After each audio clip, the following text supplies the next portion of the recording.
Lacan starts explaining this formula, right, that he refers back to. I mean, if we can scroll back to the figure, because I was not present at the end of the last session, but I saw the video, and I think you didn't cover that previous one, right? Which If one you you want to go go back to? there with the numbers, the one with 1 and A, right?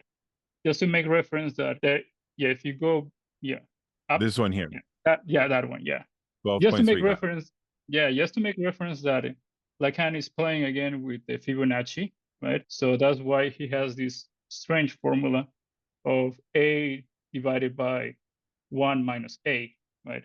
And then he authoritative assigns that the A is for knowledge and 1 is for truth, right? I mean, the only thing that I get it why he gives 1 for truth and A for knowledge is that as he will explain later, that knowledge will be less than truth, right?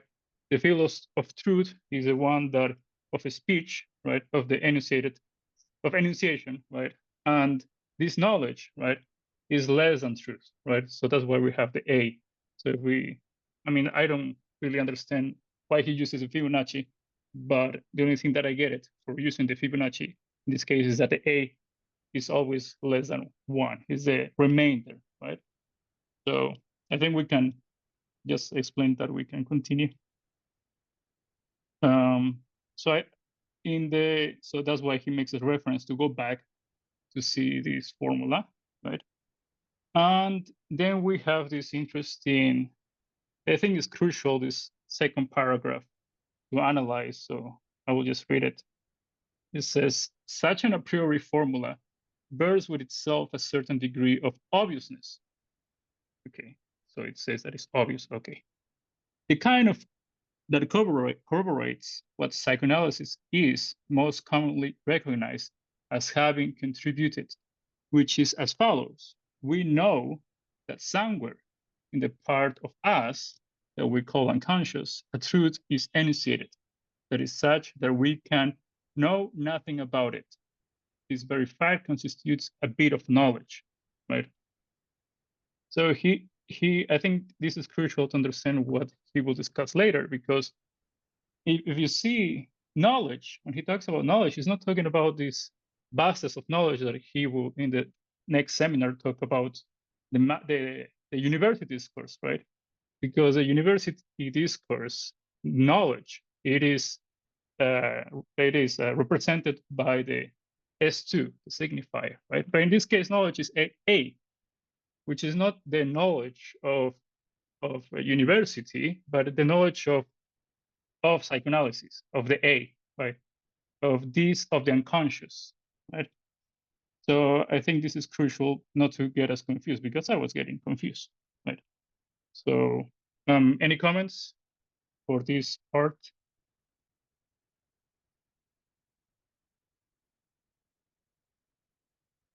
So you could call this like a knowledge of desire, perhaps, that we call savoir-faire, which is like a knowledge which is of a know-how, a how-to, which is different than a knowledge that is encyclopedic or university based. Yeah, I think it's not only reducible to the knowledge of psychoanalysis, the symptom, right? It's isn't it bigger than that, more than that? yeah. I mean, he will explain about that, Yeah, right? yeah, we can Because go through it. he starts by Just a explaining. Yeah, small comment. Knowledge is everything that I know about myself, right? As an ego, what can I know about myself? But what am I barred from? I'm barred from my unconscious, which is truth. So that's the fundamental cut psychoanalysis introduces into Western subjectivity, is that you're forever undercut by the unconscious. yeah. Nice. But I mean, other than that, that's why I wanted to start with this, is that it's not only that we know something, but when we know, I mean, he later at the end talks about the animals, right? What's the difference with animals? And there is in Alenka Schupankic, What is Sex? A very important remark about the difference between humans and animals.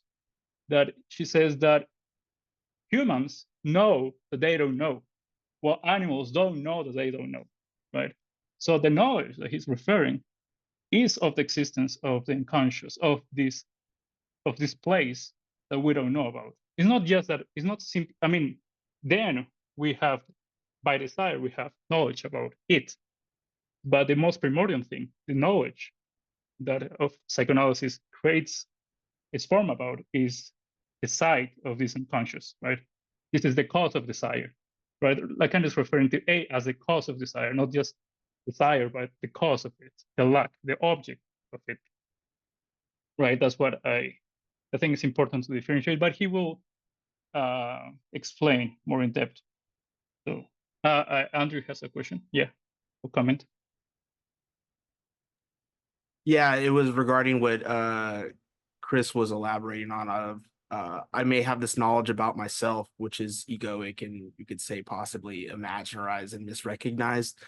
But what I'm barred from is truth, right? Which is like the unconscious. And would that still relate to that truth of the other, since in the middle of the seminar, he was going over the matheme of A and this relation of the signifier that represents the subject for another signifier. Am I correct in associating that truth of the unconscious with also the truth of the other? Well, I don't know. We will have to see. I mean, with the next part, he will explain more. So yeah, I think we should just go next part. Okay. So on the next part, he explains that what some people he has heard about what is psychoanalysis, right? Psychoanalysis is regarded first as not having a knowledge, right? That's why at the end of the first paragraph, he claims that psychoanalysis is supposedly something like a science without a knowledge, right? So what is this knowledge actually of psychoanalysis? And it's also attributed that psychoanalysis cannot transmit a knowledge because it will be a form of social domination. And this is in seminar 1, I think Hippolyte, I don't know exactly who, was claiming that what Lacan was trying to do was trying to dominate his patients, right? So there is, I mean, maybe he's referring to him by claiming that the analyst has this desire for domination, right? And therefore, if there is a transmission of knowledge, it will be some kind of social domination. Maybe it's also referred to what Foucault, basically referring to Foucault, right? So maybe he's giving this Foucauldian twist to it.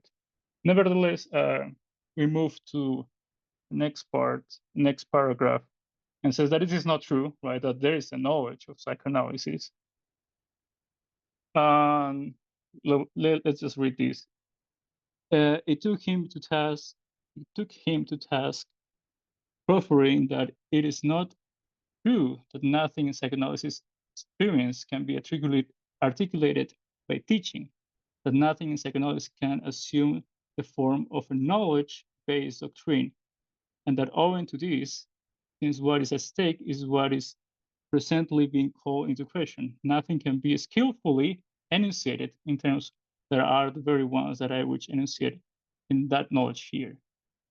Right, so Lacan is claiming that you can actually, here they give the French word magistral. I think it's much better than skillfully, because you can say masterly, right? So it's not just that you have the skill, but the authority to present this knowledge, right? So yeah, I think he's referring to the fact that it's not about social domination, but there is a place of authority that you can explain this knowledge, right? Present this knowledge. So then we move to the next part. It is true that analytic knowledge is not knowledge with respect to what appears to be, right? So what we think psychoanalysis is, but with respect to what people are inclined to take it for, because psychoanalysis enunciated the earliest, deepest connection between knowledge and sexuality, people all too quickly rush and realize this is a pleonasm to conclude that it's knowledge about sexuality, right? So then we move to the next part then to discuss about this knowledge of sexuality that is pretty much over the whole session and the next session too, right? If psychoanalysis has this knowledge about sexuality, right? And well, I don't know if you guys have any comments so far, questions. Everything is clear? Yeah.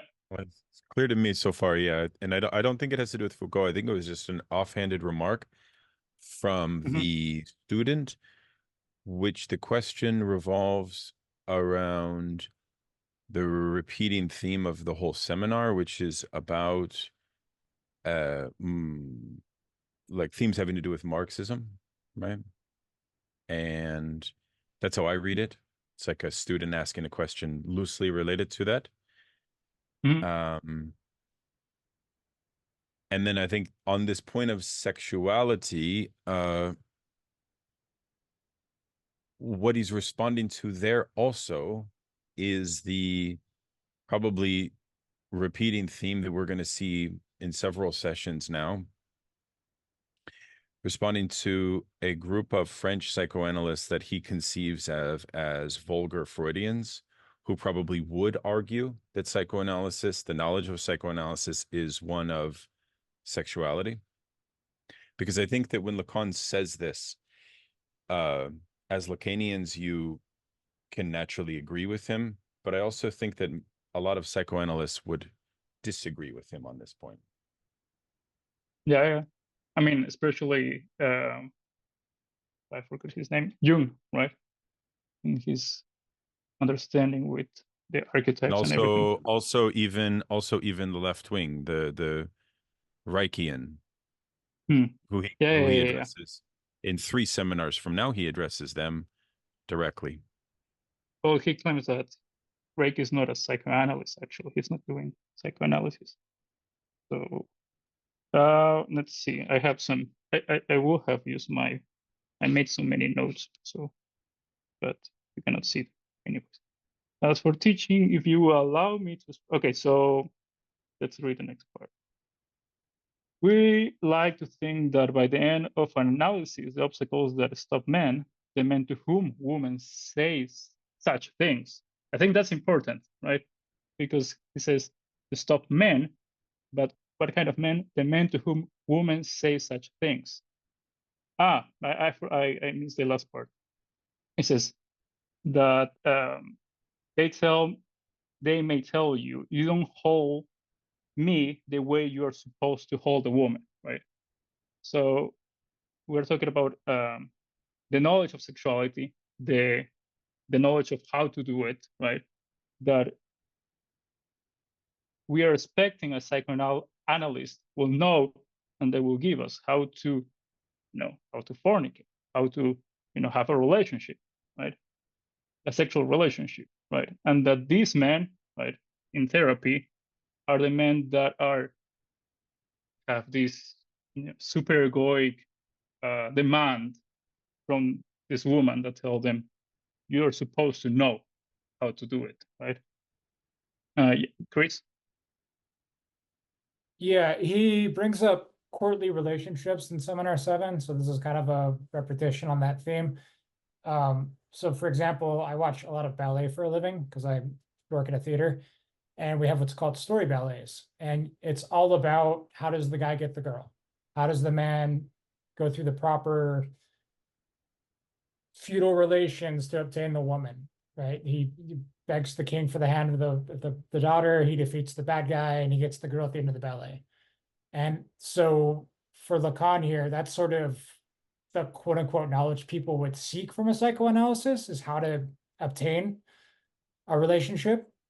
And Lacan, from the get-go of this, says psychoanalysis has nothing to say about the quote unquote union of the sexes. So I'll pause there. Definitely. It is okay. So then we move. It says it explained that psychoanalysis has nothing in common with the register I call technique. So at first I thought, why he says that technique? He has the techniques, some Freudian techniques, right? But he's referring again to sexual techniques, right? And then in next paragraph, and the same paragraph later, it talks about the bodily techniques, right? That someone else wrote, Marcel Mauss wrote about these things, right? The bodily techniques. And when he's talking about techniques, he's talking about, again, the techniques over what can you do, where you're supposed to know how to do it, right, in a sexual relationship, right? Then he talks about the Kama Sutra, right, in Hindu culture, and they present to have a knowledge about this sexual relationship, right? That it is metaphysical, right? It's not just practical, but it's metaphysical, right? So Lacan is also against these two things, presenting to knowledge to know practical knowledge, but also this metaphysical, deeper knowledge of the union of the two sexes, right? So what is the knowledge of psychoanalysis, right? Is on the contrary of the prohibition of this knowledge, of the knowledge that we were talking before about sexuality, right? That he mentions that in the third paragraph, right? He says, the angle from which knowledge of sexuality is broached in psychoanalysis is that of the prohibitions that may weigh on this knowledge. And this is why knowledge takes on its import from the way I write it on the board A, right? So it's this knowledge, that's why I was referring before. It's not just any kind of knowledge, but it's knowledge about this thing that we don't know. We know that we don't know, right, about sexuality in particular. Any comments? Everything's clear? Any refutations?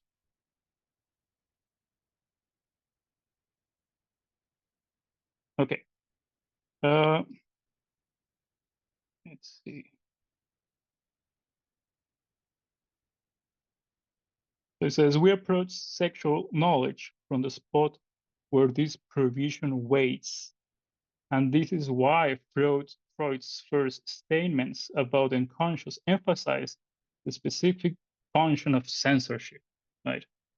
So it's not that there is this knowledge that you can grasp, right? Like the Kantian thing in itself, there is rather this impasse to grasp it. And it's the impasse what is important, right? And in psychoanalysis, it is the sexual impasse, right? Because he's not doing philosophy, right? He's doing psychoanalysis, but he's referring to the same thing, to the impasse. This prohibition affects a certain there, place where it speaks, where it makes vowels, where it admits that is preoccupied by such knowledge, right, of the unknown. Then he makes this remark about how preoccupied is better than investment, right? Investment is a classical concept used in psychoanalysis, in Freudian psychoanalysis, right? Is a translation to the German word Besetzung, right? But I guess, I mean, he explains why, but preoccupied is not only claiming that you're invested into something, but you are occupied, invested beforehand, right? Before you actually encounter this object of desire. Right? So you beforehand are invested. It's much deeper. Let's see.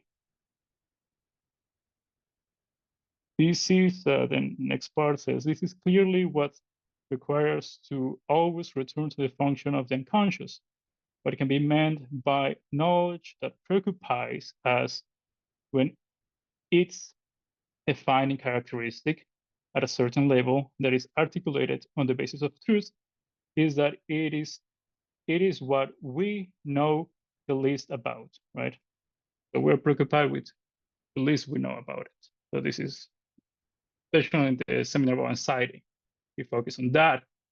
He makes it clear that anxiety is based on, classically it's known that anxiety is like Heidegger's nothingness, right? There is no object, but Lacan makes it clear there is object. There is an object of anxiety. It's a lacking object, right? That we know about it, right? That's why it's an object, because there is a certain knowledge about what is lacking us, right? And that creates anxiety and make us preoccupied. To begin to clarify things, let's see. Any comments? I was going to say one point on censorship, if I could. I think it's important that we link it to the concept of sublimation, because the concept of sublimation, as we will see shortly, entails a rerouting of sexual drives away from pure satisfaction, right? So if the beyond of the pleasure principle is actually not a comfortable place, it's not like Eden, it's not utopia. That's Lacan's claim. In fact, it's quite strange that there's some Freudians that would almost claim that it is, because that conclusion is a radically different one than Lacan's conclusion. And therefore, then they would have, like, say, Norman O'Brown, a completely different theory of sublimation, because sublimation is about a desexualizing. And therefore, I do think it's about an initial prohibition, right? And that actually is what knowledge for the human being is also geared around. That's what I think he means by censorship, although censorship is sort of a strange word to use, because he's using it in the context of a failed libertine left-wing revolt, which all of us know very well, right, as left-wing people. When the left fails, censorship flourishes amongst the left. I mean, it always flourishes amongst the right, but that's a different story. So it is just strange to me that he uses this word, because he's describing something so elementary. It's a strange choice. I don't know if anyone else has any thoughts on that. I do.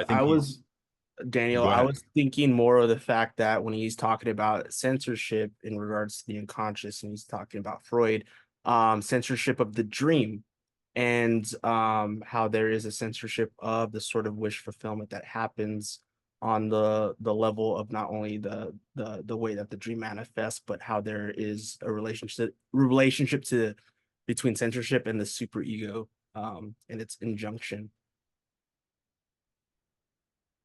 And Lacan talks That's good. about that in Seminar 2, because there's this confusion between censorship and resistance, and analysts that like Valabrega are under the assumption that resistance is a form of censorship, but he's like, no, censorship is on the level of the way that the dream manifests, but also there is this level of forgetting, or the way that the function of repression has censorship embedded superego.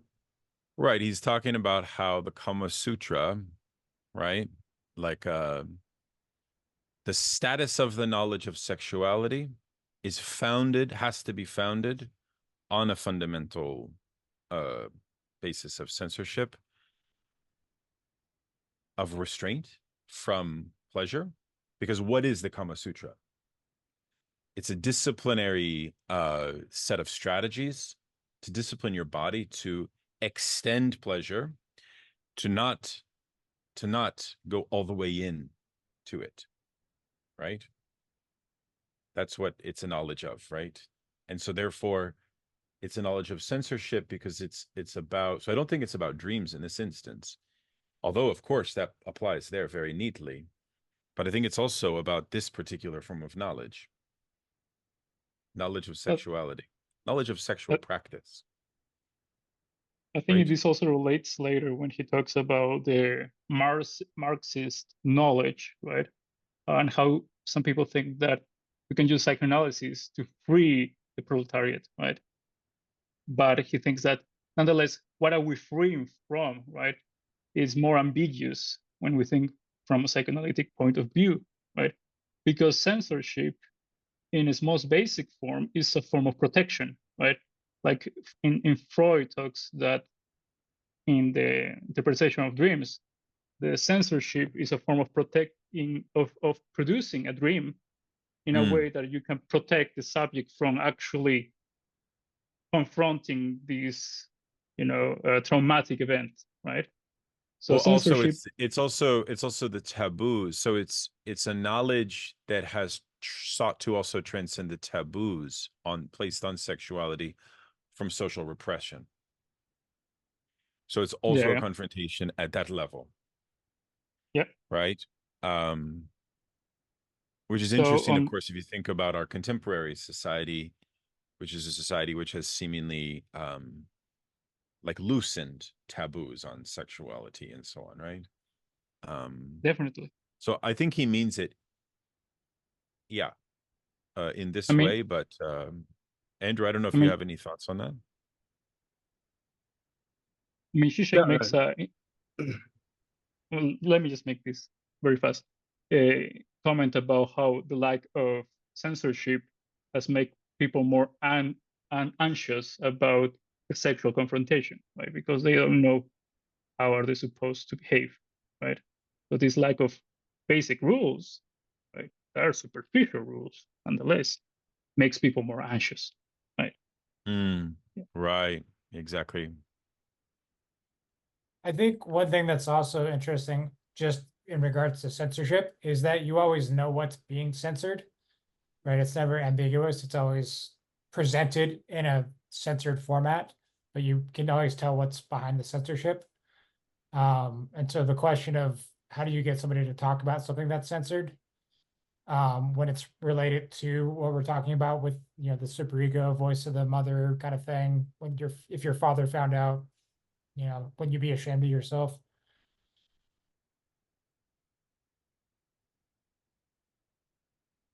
Yeah, Matilda? I also wanted to point out that it seems like this idea about location or the position of the enjoyment becomes an issue later on and might be getting set up here, like the prohibition that we like have some sort of sense of or knowledge of. He says that it affects a certain there, but then he kind of says like this position becomes a bit more ambiguous.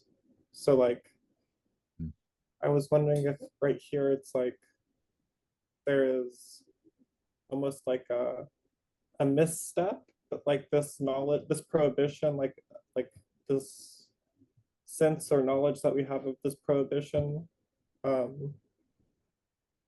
prohibition itself like gives maybe like an illusion of like a there of where this enjoyment takes place, and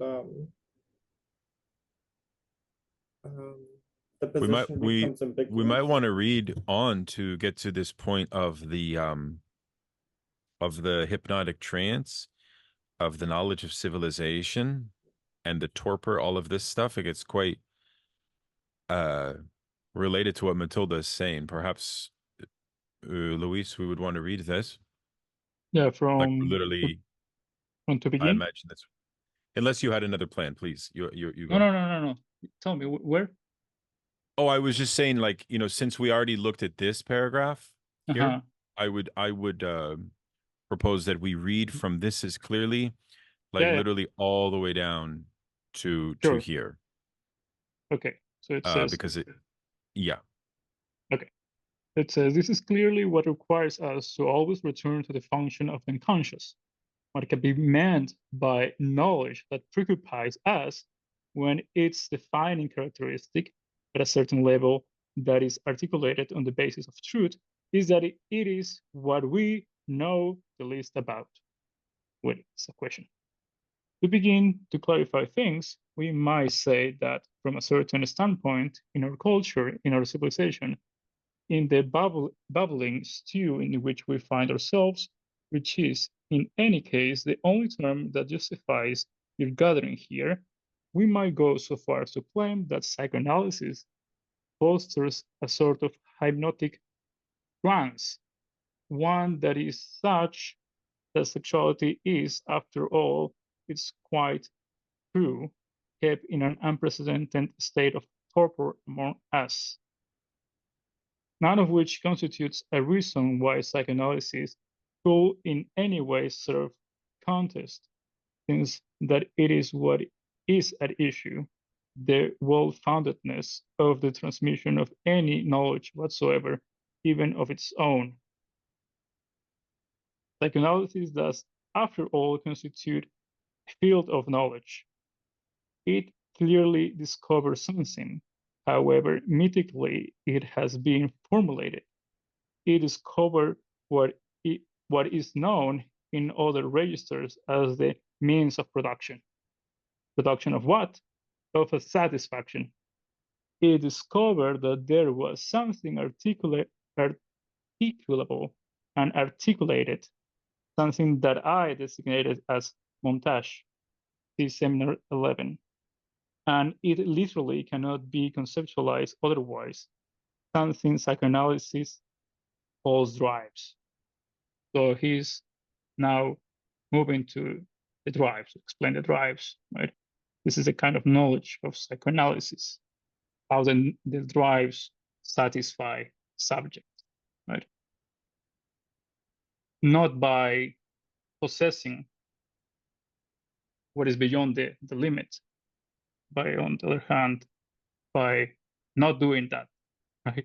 By kind of acting like a censor, thwarting, or aim, right? But that's later. Any comments, ideas?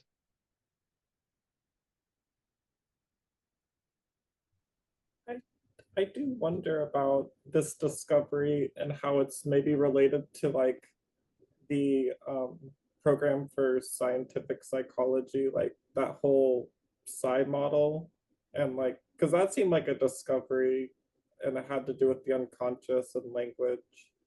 And I'm intrigued by this discovery, and it seems like it sounds related in some sense to the psi system, but I'm not exactly sure. And I don't know how the drives are related, just because I don't understand this discourse very much, like how the drives could be related to the psi system or the unconscious, or is this like a totally different like kind of wing of the psychological understanding or something? Well, and from my understanding, Freud, they introduces the drives later on, right? The scientific psychology, that one is one of his early texts, and the psi system is the pleasure principle, right?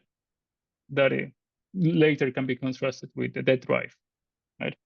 But one thing to contrast that makes it different from Freud, Lacan, is that when Freud has the death drive, and then he has the, I don't remember, the drive for life, right? And Lacan only focuses on drives itself, right? And also not in this metaphysical way that Freud was describing, right? So somehow the pleasure principle is what my understanding is, that produces pleasure. But the drive is simply there to, maybe not, it is too big of a word to say it's censor, but thwart or aim, right? This is what it does. That's why he focuses as the whole, the reams later on. But yeah, Chris. Okay, so the question of drives, where do drives come from? If you take Freud at his word, we're all born as the quote unquote polymorphously perverse infant, meaning our sense of pleasure just comes from anything. And then throughout life, as we develop, normally, all in scare quotes, our parents tell us, no, you can't have the breast anymore. You know, your oral satisfaction of sucking on a breast for sustenance, that goes away.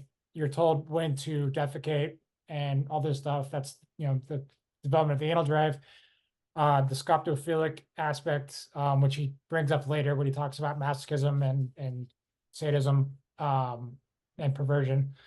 But that's the simple fact of, hey, mommy, look at me, look what I'm doing, right? This recognition from the other. And so all these drives develop out of negations of don't do that, no, don't do that, or told when to do that. And then what he brings up later with this idea of sublimation is that there's still something satisfied with those drives. So that's just kind of the quote unquote Freudian development of a normally sexuated human into a man or a woman whose sole sexual aim is the healthy reproduction of the species. But of course, things always go wrong. Guilt, shame, religion, et cetera, come into play, and then we have to deal with psychoanalysis. Connor? Yeah. First of all, like the drive is always like a slippery sort of like idea in psychoanalysis for me. But yeah, in any case, like something I'm just trying to maintain throughout our reading so far is this relationship between knowledge and truth. Because it seems as though they don't coincide, right? They're always sort of separated. But with that being said, then it seems as though like this last paragraph we just read, like this is where things are beginning to get more complicated in the reading. And with that being said, then like is satisfaction on the side of knowledge, or is it kind of like, and also then implicitly perhaps drives are then situated on the side of knowledge, or is it, I don't know, somewhere in between, and maybe explaining the disunity between these two sorts of things. Because yeah, just kind of like riffing a little bit, like if we're talking about the means of production in this paragraph, it seems as though because of this disunity between truth and knowledge, this is going to have some explanatory power for like the intensity of production, right? Because like production cannot never like arrive at truth or some sort of like telos or something, then we're just going to continue to produce, right, in intensity. But yeah, I don't know. I hope that makes sense, but yeah. Yeah, definitely. I mean, we can also make this parallel with Marxism, when Marx says that the essence of man is his work, right? And we can say here, of course, Lacan doesn't contradict, but goes deeper in saying that, well, it's satisfaction, right? And man works to satisfy his needs, right? So there is also this, and he creates a world to satisfy his needs, right? Yeah, Elsa? You basically answered the question I was gonna ask. I was gonna try and like, yeah, you could. Okay, good. So, well, let's move on then. Okay. I think we can move. This has meaning. Okay, I finished there. This has meaning only because they are sometimes satisfying, right? So the drive sometimes satisfy, right? Which implies that when we see the drives function, they bring their own satisfaction with them. When, from a theoretical perspective, psychoanalysis points to the operation of the oral, anal, scoptophilic, and sadomasochistic. This is interesting because scoptophilic refers to the scopic drive, right? He calls it scoptophilic right now. And sadomasochistic especially, right? That refers to the invocatory drive. So about the voice, he calls it sadomasochistic. So this is new. Okay, so orthomasochistic drive in a behavior, it's really in order to say something is satisfied by it, right? All drives are satisfying something. It is self-evident that what is satisfied cannot be designated otherwise than as what lies below a subject, a hypokeimenon, whatever. Regardless of the division that must necessarily stem therefrom from him, the name of the following, that he is merely the subject of a functioning instrument, the subject of an organon, right? I don't remember if Lacan talks in this terms before, organon. but it made me think about the loose, right? How he thinks of a body without organs. But of course, he didn't write that book yet. But anyways, that's what I think that was it's about. it's a reference to Aristotle, and it is something that he had mentioned Hmm. before Okay. as the subject relating to jouissance as if it is an apparatus, right? So now he's talking about that in a slightly different way, but I think it is a homage to Aristotle, the Yeah, notion of yeah. organon. Yeah, But because then he nonetheless, talks about that. Yeah. yeah. Then he talks about how. More, Oh there's yeah. a really important sort of aspect here. The line that says, "It is self-evident that what is satisfied cannot be designated otherwise than as what lies below a subject, regardless of the division that must necessarily stem there from for him." So drives don't satisfy the subject, I think is a really important point. The subject is defined by desire, not drives demand. Okay. Wait. Okay, can you explain that again? Yes. So what he's saying, it is self-evident that what is satisfied, right, by the drives cannot be designated otherwise than as what lies below, which is the subject, the hypokymbenum. It's like etymologically speaking, hypo meaning underneath, like the underlying substratum of what makes a human beyond that. So the drives themselves don't actually give the subject enjoyment. It's the lack of Okay. fulfillment that a subject experiences. Okay. Yeah. Of course. Right. Yeah. Make sense?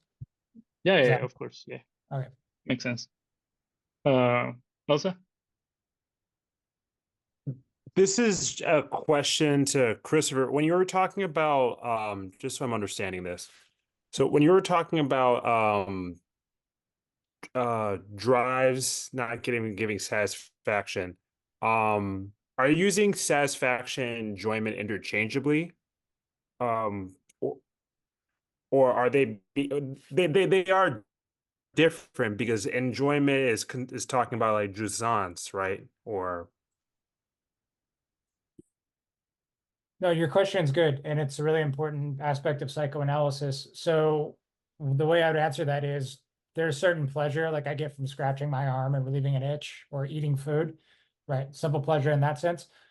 But then enjoyment is more structured around a subject in relationship to the law, what is prohibited and what I'm able to get out of my transgressions to the law, or more so what my actions are in line with the law. But at the same time, it's this question of satisfaction for the subject, not pleasure for the quote unquote, body ego kind of thing. Does that help? You're muted also, sorry. yeah, I mean, I guess it's kind of like if someone is like going past the speed limit almost. Sure. And then the question is there a cop watching you do that? Right. Okay. It's not enough to transgress the law. The other has to know you've transgressed the law and you got away with it. Okay. I mean, we can also think about speeding, right? Is there a limit when you say, okay, that's enough? Like, is this speed enough, right? Now, when you're going in a fast car, right? The drive, that's why Freud talked about the dead drive, is always to cross the limit, right?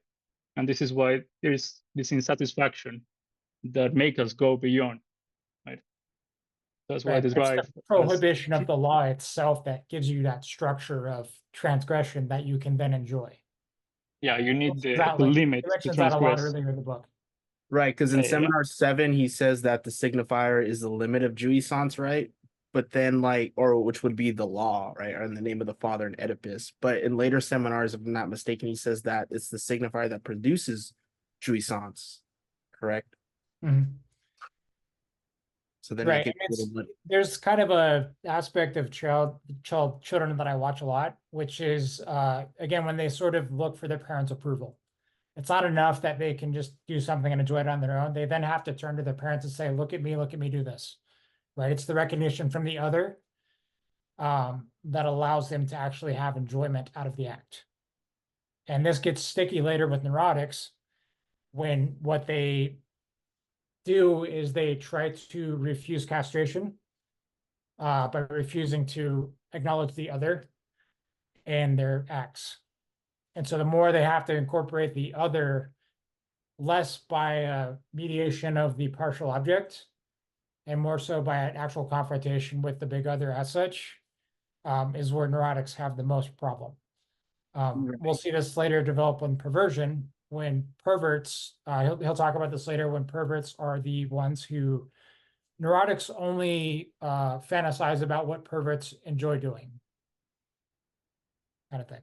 So I hope that answers the question about satisfaction and enjoyment and how I'm making distinctions. So Matilda?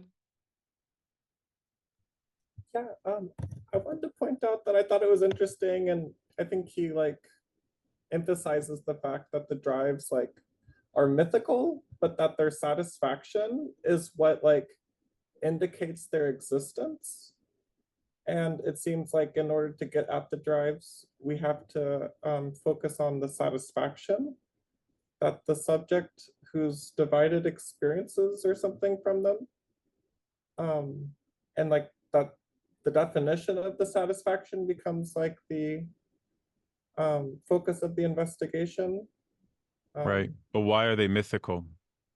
The drives are, but that's what I find interesting. Like the status of the drives as like an object of knowledge is like can never be directly like apprehended except through their satisfaction. So like they're mythical in that they can't be directly known except through their satisfaction. I think they're mythical actually in the beyond the pleasure principle position of Freud. They're mythical because they're of the inhuman. Freud says they have no season. They're a pulsional force. Pulsional force, which is that there's a repetition compulsion internal to the drives, which is not governed,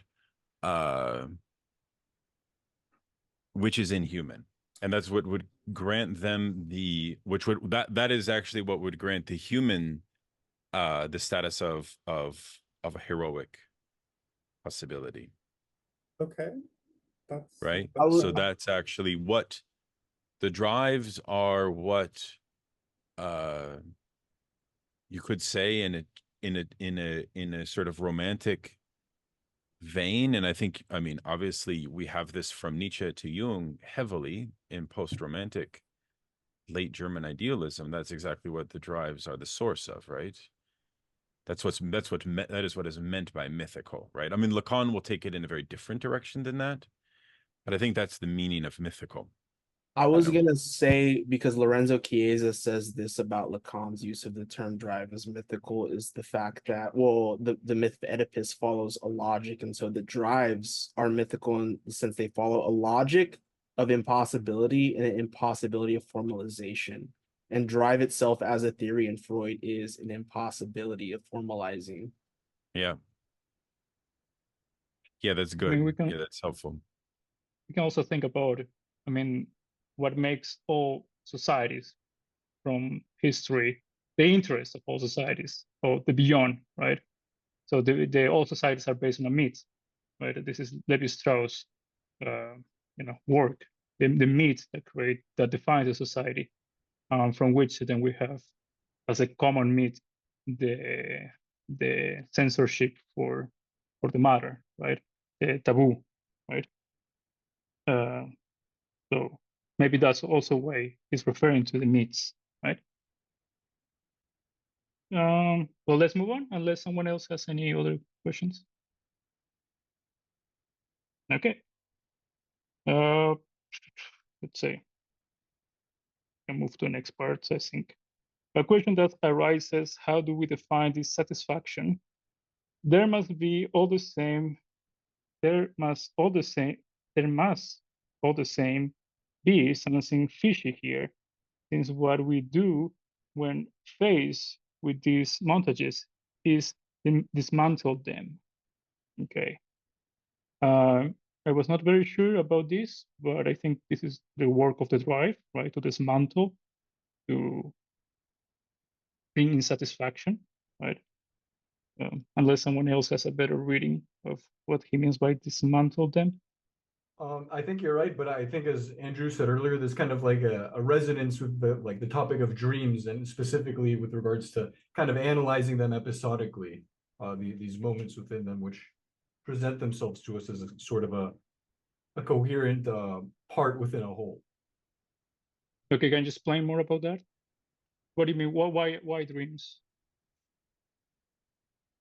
Well, in the interpretation of dreams, Freud emphasizes routinely that in terms of kind of understanding the functioning of or perhaps understanding the coherence of the demand to articulate a wish through the enactment of the events within the dream, I think in order to kind of, I'm going out on a limb here, but I think in order to kind of articulate the notion of like the lapse of memory and interruption, things like that, in the moment of analysis, he's also kind of incorporating that within the, I don't know, the procedure of the dream itself. Okay, yeah. Procedure of the dream, sure. Okay, any other readings about what he means by dismantle? These montages, right? That he referred to that before as what the drives produce, right? Because yeah. The question of the symptom at this point too. So the question of how people develop a substitute enjoyment for their lack of desire, what allows them to persist from their day to day. And so the question is, how do you treat a symptom in psychoanalysis? So as Lacan always likes to point out, it's through speaking about it, through free association, through finding out why your enjoyment becomes bound up with a certain activity or a certain staged scenario or whatever it is. So dismantling that kind of and separating out the drive from that. Because as we know, that what he's saying about sublimation is that it's satisfaction with the drive. Okay. Okay. Well, let's see. Let's continue. Okay, so keep reading. Does the fact that we dismantle them imply in and of itself, and right off the bat that dismantling them is curative? If it were so, it will seem that it should happen more quickly, and that we will have long since gotten to the bottom of it. If we foreground the essential nature of fixation, it is because the matter is not as simple as all that. But we have to keep in mind in the psychoanalytic field is perhaps that something is indeed inscribed on its horizon, and that is sexuality. It is as a function of this specifically contained horizon that the drives are inserted into their instrumental function. Okay. Any comments about this? I wondered if that horizon was the same horizon that was related to like the repetition of the unary trait in the one, and if it's referring to that or not. That's the only thought I have. When you talk about the repetition of the one, do you mean in the Fibonacci series? Yeah, I'm referring to that. Oh, well, I think that, well, if we just follow his formulas, that unitary trace will be the one, right? And we're talking about the A, right? What is beyond this one, but it must be added, right? So it's more about this beyond the sexuality field that he later talks about, the field of jouissance, that is not the same as the field of the other, right? Yeah. I think later we will catch up with that part. Any other comments? Okay. Let's see. You see how carefully I am asserting these things here. I have spoken about horizons and fields, but not about sexual acts. Those of you who were already here 2 years ago will recall that I provided other premises to the notion of action than those of taking for granted that there is such a thing as a sexual act. But it does also conclude that at that time that if we take action in the instructional sense, which is the only one in which it subsists, we can enunciate that there is no such a thing as a sexual act. Okay, so that comes to the famous statement: there is no such a thing as a sexual relationship, right? So he's referring to that thing.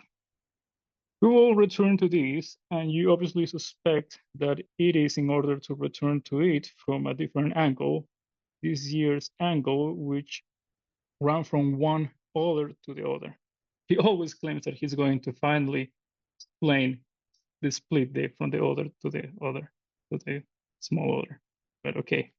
Then we find ourselves anew on a path along which it is nevertheless worth recalling what we conclude when approaching it from a different angle.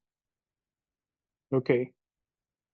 So as for the satisfaction that is essential to drive these two, we are forced to live in abeyance, if only in order to choose the path by which we can manage to define it.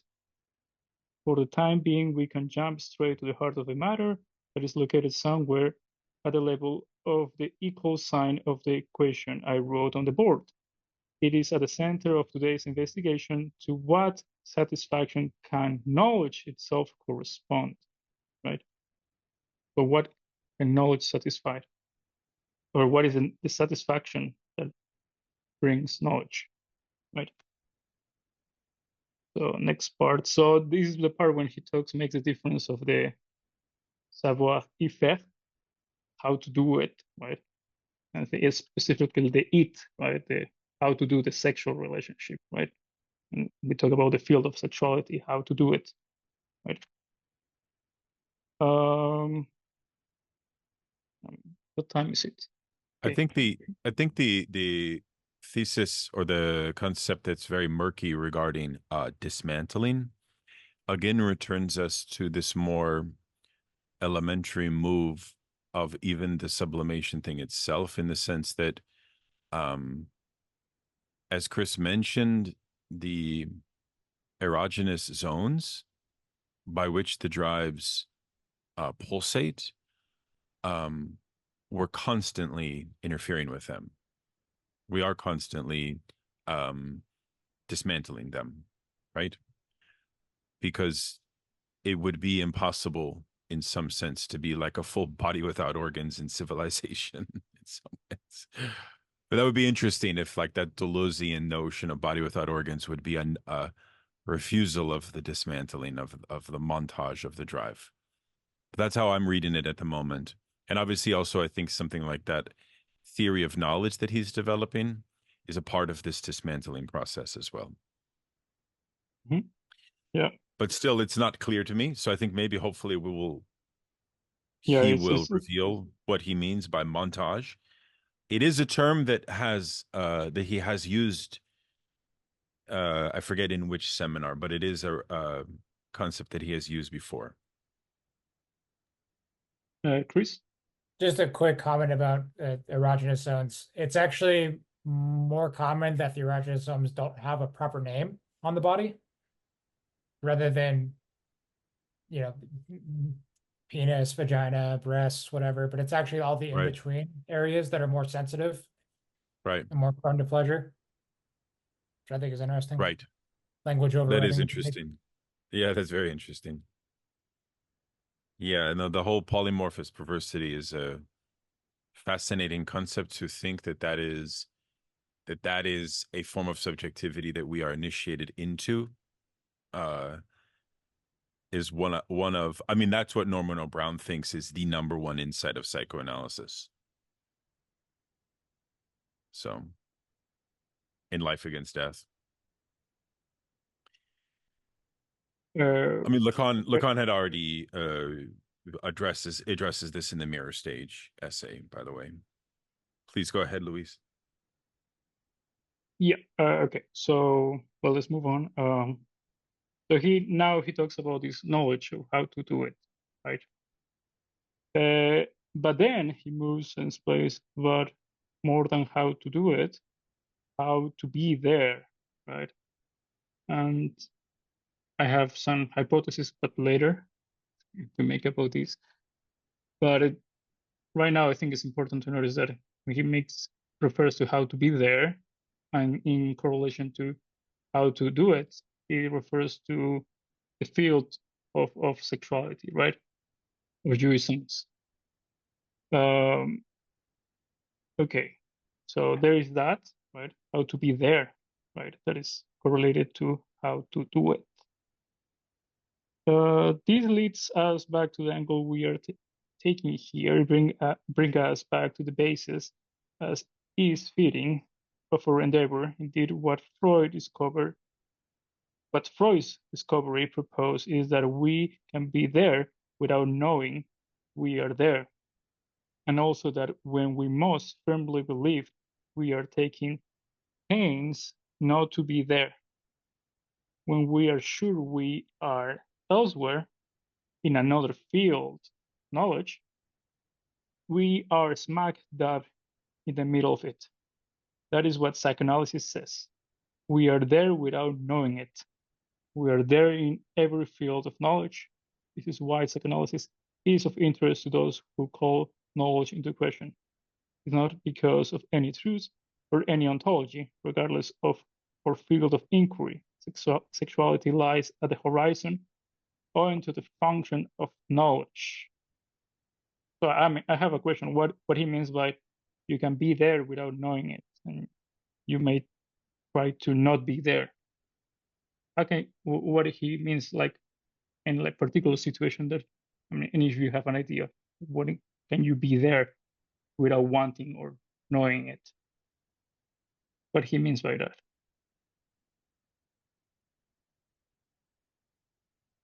Mm-hmm. I mean, I think this is the point at which your subjectivity is marked by the unary trait, irrespective of what discourse you are inducted into, right? So there's something singular that marks you as a subject, and that is bound up with the there-ness of your relationship to the truth of your unconscious. And it is that constancy, I feel, that is how I would understand this. But Okay. I invite others to jump in. Connor? Yeah, I'm just thinking about it in just like clinical experience. Like just there's like, if anyone's been in the clinic, like, or had gone through analysis before, there's this weird thing that happens where like you say something and then like your analyst like repeats what you just said back to you, and it strikes you as though like someone else said that thing, right? But you said it, you know what I mean? So like it's just like this weird separation between your own speech, as if again someone else said it, but it was you, right? Very uncanny sort of a thing. So yeah, that's the whole idea, right? Or that's maybe one way to understand it. You said it, but you weren't there when you said it, right? And then all of a sudden it turns to you as Yeah. But the other thing that is talking about is the field of sexuality, right? But that's the thing I don't get it, right? What is how the field of sexuality is affecting that certain situations? I don't know if maybe Chris. Just going off of the point about being there without, right, we should implicate ourselves in the Heideggerian language of being there but not knowing we're being there. And the sense of Parmenides saying that thinking and being are the same thing. So if I'm not thinking, I'm not being. Not being is not a thing that we can think. So there's always being constantly at play. And that's sort of, again, when I said the basis of Western metaphysics sort of presupposes the subject or something that is always there. Lacan just says, no, it's not. Your subjectivity emerges in spurts, and what he calls the discursive events, the it rains. The second it emerges, it disappears. And so as Connor was pointing out, you know, when your speech becomes punctuated and fed back to you, and you're like, but I didn't mean it like that. I didn't say that. You know, it comes off as this sort of alien reversal from the other.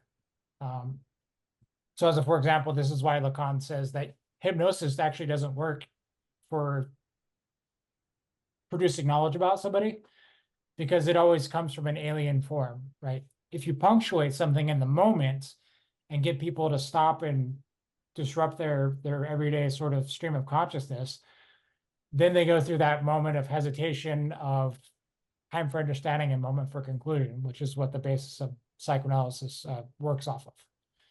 So thinking and the being are sort of ruptured by psychoanalysis completely is the point I wanted to sort of emphasize. I just Yeah, wanted yeah. to add, because Luis, if I'm not mistaken, you asked what did this have to do with the field of sexuality, right? Is that, well, I'm a big proponent of that. Lacan does emphasize a lot of the Oedipus complex, even if he does take it in a different direction, that we don't get sexuality without the Oedipus complex. And that comes from the, as he says early on in Seminar 3, the introduction of the name of the father and the phallus, which creates the two sexuated positions. And so that being there, without being there, is the recounting of the sort of the moment of the mark, the castration, which introduces the subject that is sexuated. And Laplanche would say this is the field of seduction, in resuscitating Freud's theory of seduction, which is an antinomy between a real event and a phantasmatic event. Yeah. I mean, we can read it from the most basic level, right? We are defined as sexual beings after this event, right? So we can be in this field of sexuality, in the most basic one, that then of course can be sublimated, right? Only after we are being castrated, right? That's why he then talks, I don't know if in this session, in the next one, he talks about how some biologists, or he says that sexes only emerge after the copulation, right? So something to think about. But I mean, he talks about this later, right now, unless someone else has another comment. I just want to mention that it does seem like we're moving from the satisfaction, like we're kind of like explaining like the satisfaction that corresponds to knowledge, and it seems maybe that the fact that there is satisfaction implies that we're like owing to the function of knowledge, we are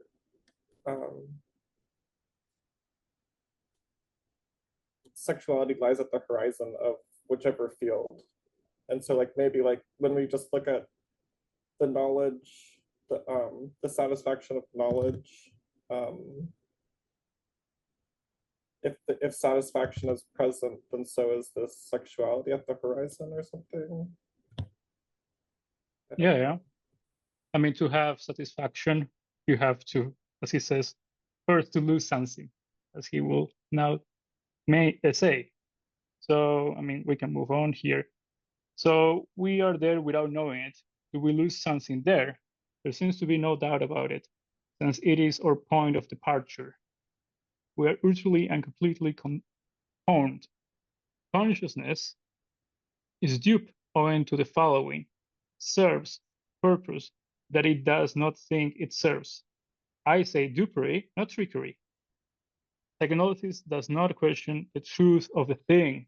I think this is crucial when he talks about the veil of that Maya, the veil of Maya, right? That everything is illusion. Psychoanalysis doesn't question the fantasies of the world, right? Psychoanalysis can never be made to prefer a discourse of the veil of Maya, yeah, here it says, or the fundamental illusion of the wheel. Okay, dupery implies something, but here it is not as easy to resolve as elsewhere. A dupe is someone that someone else exploits. Who does the exploiting here? So there's the ambiguity, right, of who is dupe and who is duping, right? And then this is when he talks about Marxism, right? This is what I referred before. I think we can I mean, we all know, right, about Marxism, and he refers Well, to. this is the same. This is the same annoying thing that he says about Chapter 7 of Capital, which is that there's a fundamental ambiguity around the status of knowledge, of the worker's exploitation, in the scenario in which at the workplace, at the job, the management can inhabit the empty signifier of worker just as easily as the worker can. I hate that point that Lacan makes. I don't agree with it, actually. I mean, I see what he means, but I also feel like it's something about it's weird. Something about it's like I mean, it's true that this structure or this disavowal logic can happen in exploitation and dupery and so on. But it's also like literally, I don't know, like it's literally like a fake. Like, yeah, but what happens when the worker refuses to be duped? Which happens all the time. Yeah. I mean, I think Lacan will like to say that there is something real in this fantasy of the capitalist illusions, right? There is something real that the working class aims at within this fantasy, right? And it's better not just to break all the illusion, but to analyze what is that thing that moves the working class, right? I don't think he cares about that at all. Yeah, maybe. So what happens when the worker isn't duped? This is the famous the non-dupe errors, right? Right. Of course, if you know, I'm not deceived by the capitalist social relations, yet I still go to my job and punch the clock and do all these things. But hey, they're not exploiting me, man, because whatever reasons. But I'm charting this out here, but he's gonna bring up Maoism later. And what's the principle of Maoism here in relation to knowledge? Production. How do I know I can do something? Well, I can do it in practice. Right? Practice is the sole criterion of truth for Mao. And it's funny that he flirts with this now and he flirts with this later in the next seminar. But he never commits to exploring it, which is fascinating to me. So the interesting thing about Dupery in this case, of course, is this is the sort of mesh point of quote unquote Freudo-Marxism. Does psychoanalysis supplement somehow an analysis of capital in such a way that it provides something more in the realm of knowledge? And that's sort of where I think he's teasing with. And it's a question of, what knowledge does psychoanalysis produce that is then transmissible through capital or Marxism? Yeah, and by the way, the later Lacan will have this whole point where he creates this seminar is unfortunately not translated in an academic way like the one we're reading right now, the seminar on the non-duped heir. But that's actually his point, which is that late capitalism, as we call it, or the capitalist discourse, creates a situation in which people no longer are compelled to be duped of their unconscious. So therefore, the whole censorship mechanism that he's elaborating here of the unconscious is gone haywire in contemporary capitalism. And that's why Lacan actually, and Zizek as well, like it's a great understanding of like Zizek's entire persona is precisely to own the dupery in some sense, because Lacan will elaborate in great detail that that's actually the ethical position to remain a dupe of your unconscious. This is actually what is most rare in capitalist subjectivity. In some sense, capitalism makes us all like falsely authentic subjects, if that makes sense. And which is easy, which is fun to contrast with the Deleuze and Guattari reading of Anti-Oedipus. The masses weren't duped; they wanted fascism, but then they don't have a robust understanding of what fascism is. It's just this sort of, they went along with the ride. I Yeah, always forget I, about that thesis. It's so dark. I have to block it out. I think that also comes in mind when in the next session, I don't know if we will cover it, but he makes, I was thinking, why is he bringing the loose, right? And he's bringing the loose to make a difference from his, as he calls, multivocal,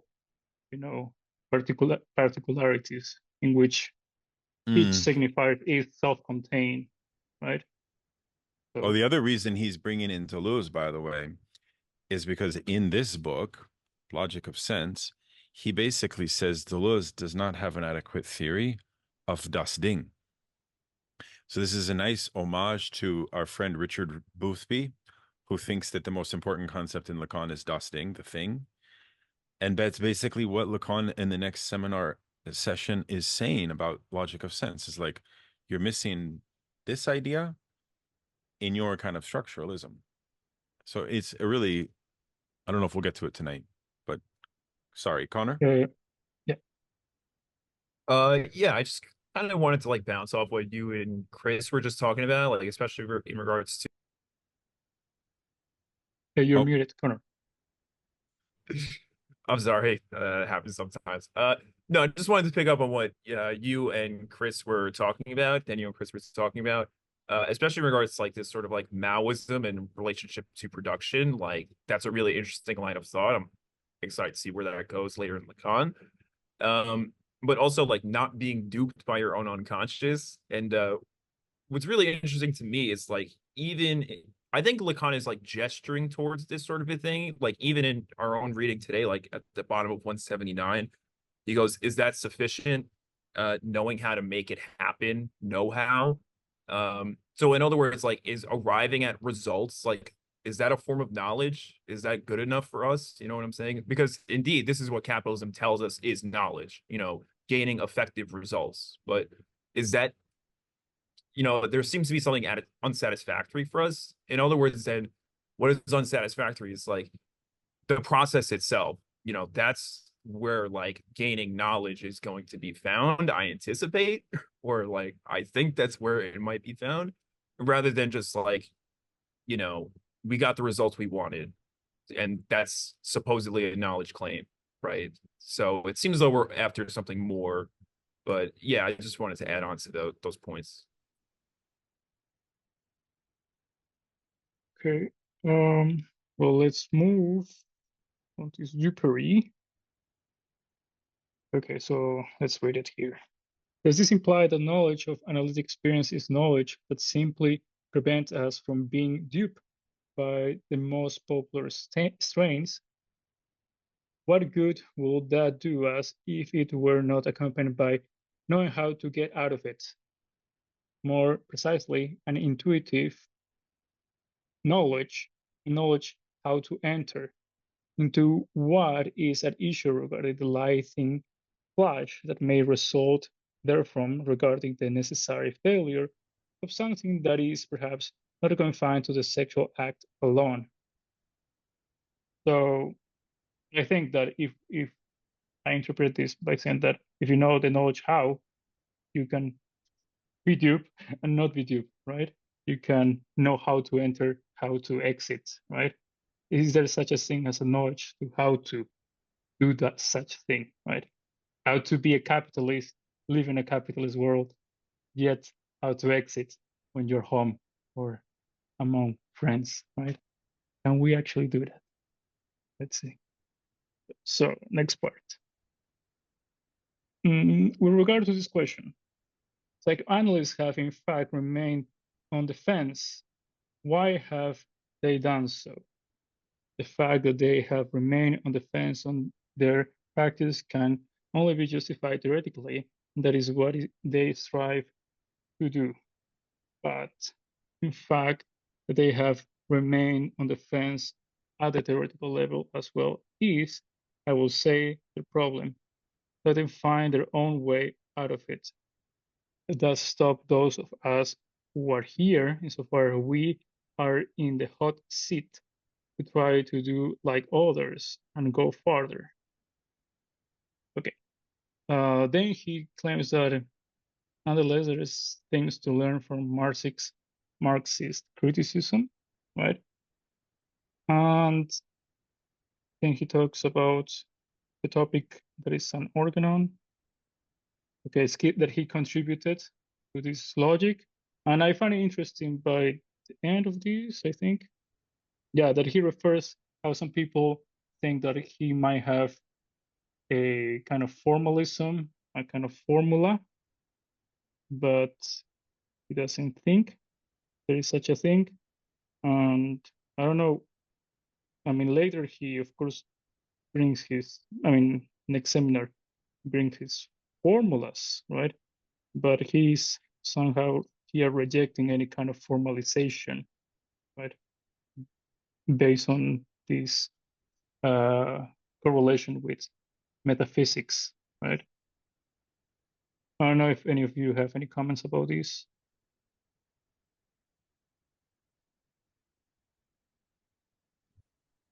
I find it interesting that he's like posing his organon as like a tool to maybe like help move past where the psychoanalysis sit on the fence and maybe help with the dupery. And like he's not, this isn't a philosophy, it's not about the truth of an object, but is kind of like this organon is like this tool or this method to like not be exploited potentially. That's kind of how I was reading it, like almost like a pragmatic knowledge rather than a philosophy or something. Okay, in what sense pragmatic? How is that different from what he says about the know how to do it? Well, I just the contrast with like, you know, psychoanalysis is not about the truth of the object, but is about, well, it maybe isn't about, but like he says that it's not about, you know, questioning whether like our reality is real or not, but rather how to deal with like certain strategies around our consciousness and its possible self-exploitation or something, and how his logic of the signifier is a part of his organon or his like tool or method of inquiry to maybe move us past where other psychoanalysts sit on the fence about these matters or something. Any other comments about this? Yeah, and he brings up the fact that people are in a hurry, and he says that haste has a function in logic. And he brings up his essay that's published in the Acree Logical Time. I don't know if any of you are familiar with it. I imagine that Chris is familiar with it.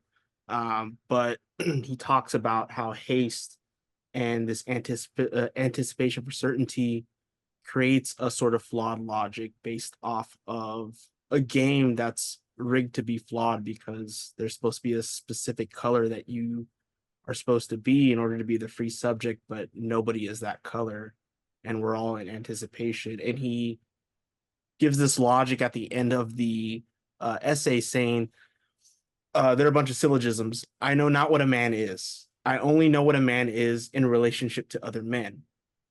In fear of not being a man, I declare myself a man right now. And so all these logical propositions are based upon a haste and in a hurry to get at a sort of certainty. And I think that there is a strategy that analysis does to combat these strategies, which are based upon specious and fallacious arguments. Just specious because the statement is a sophist, it's a sophistical one, and fallacious because the conclusion is wrong and it leads you back to a retroactive understanding to understand a contradiction. You know, and that's a legal way of understanding logic, which Lacan is really good at. An example of like understanding, you know, what is called protasis and apodosis. It's, for example, if you're in love with this woman, ask her out. If you're hungry, then go make a sandwich. These are the sort of necessary statements to lead to a necessary conclusion. And Lacan is showing how the way the signifier operates is paradoxical in that route. And there is a sort of logical haste to that. Okay. Any other comments? Chris? So one thing I had an afterthought about when we did our last session was the questions of hallucinations and how hallucinations happen to you. And the question is, how do you distinguish between what's a proper hallucination and what's not? Am I still good? And Bruce Fink sort of eliminates it as a neurotic will doubt the hallucination, whereas a psychotic is certain that the hallucination is for them. And this question of doubt versus certainty plays into logical time. So the really brief cursory explanation is you're put in prison with 2 other inmates, and a warden puts a circle on your back, and you have to determine whether it's black or white. And if you can determine what your color is, then you are free to go. And you're told that there's 2 black and 3 white. So what happens is you immediately look at the other 2, and you can see what their colors are, but you can't see your own, right? This is the point of subjectivity for Lacan, is that you don't know what you are. But through the other, you can deduce logically what you are. Because if you all saw 3 white circles, you would all just immediately leave, but there's hesitation involved. And because you hesitate, you have to then determine, well, is one of us black? Because nobody left immediately. Because nobody's all black, everybody's all white, everybody leaves. That's the logical deduction of how you get out of the prison. But it's through a process. This is something I brought up earlier. It's you hesitate. There's a time for understanding what's going on, meaning your speech was punctuated, or the session ended, or you were offered an interpretation. You either ignore it, right? You go about your normal stream of consciousness, or you take time to understand it, and then you make a moment of conclusion. So that's kind of where this plays out. But then to bring it back to this question of Marxism, yes, we can tell workers how they're being exploited, who their exploiters are, all these kinds of things, and produce that knowledge for them constantly. But then the question is what do they do with that knowledge? Is it just part of their narrative now? Or do they actually have some sort of truth to it that then radically alters their subjectivity?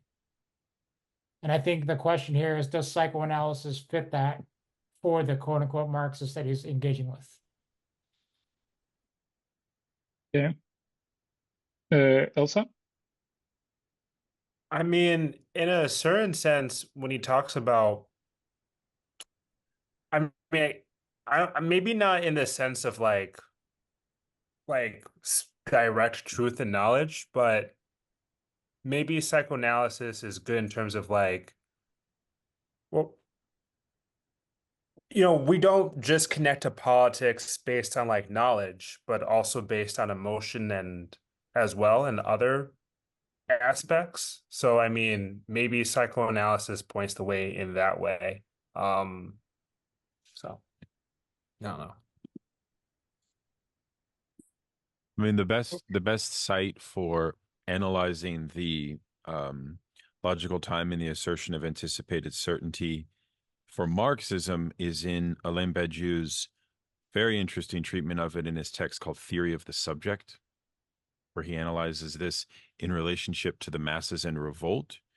And he kind of, in his Maoist days, it's a very nice, I gave a presentation on it once. It's a very nice kind of sort of superpositioning of Lacan's insights onto this thing, mapping the different stages of the affects involved with kind of that question about the question for Badiou is the kind of sequences of revolts and how the affects of anxiety function.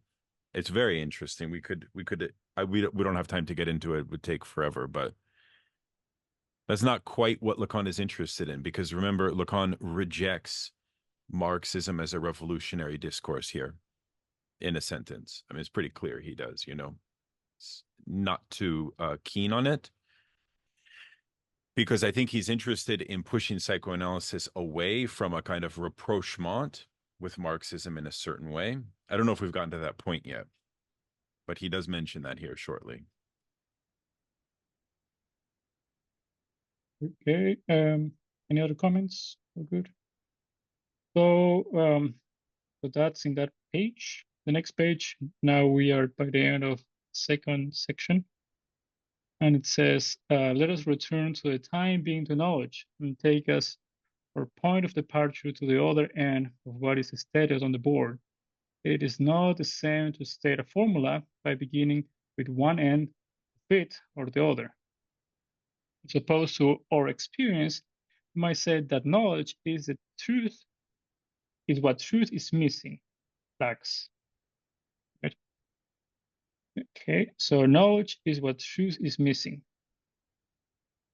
So my reading of this is that the moment there is knowledge of this thing, at the moment we have knowledge, truth starts to lack, right?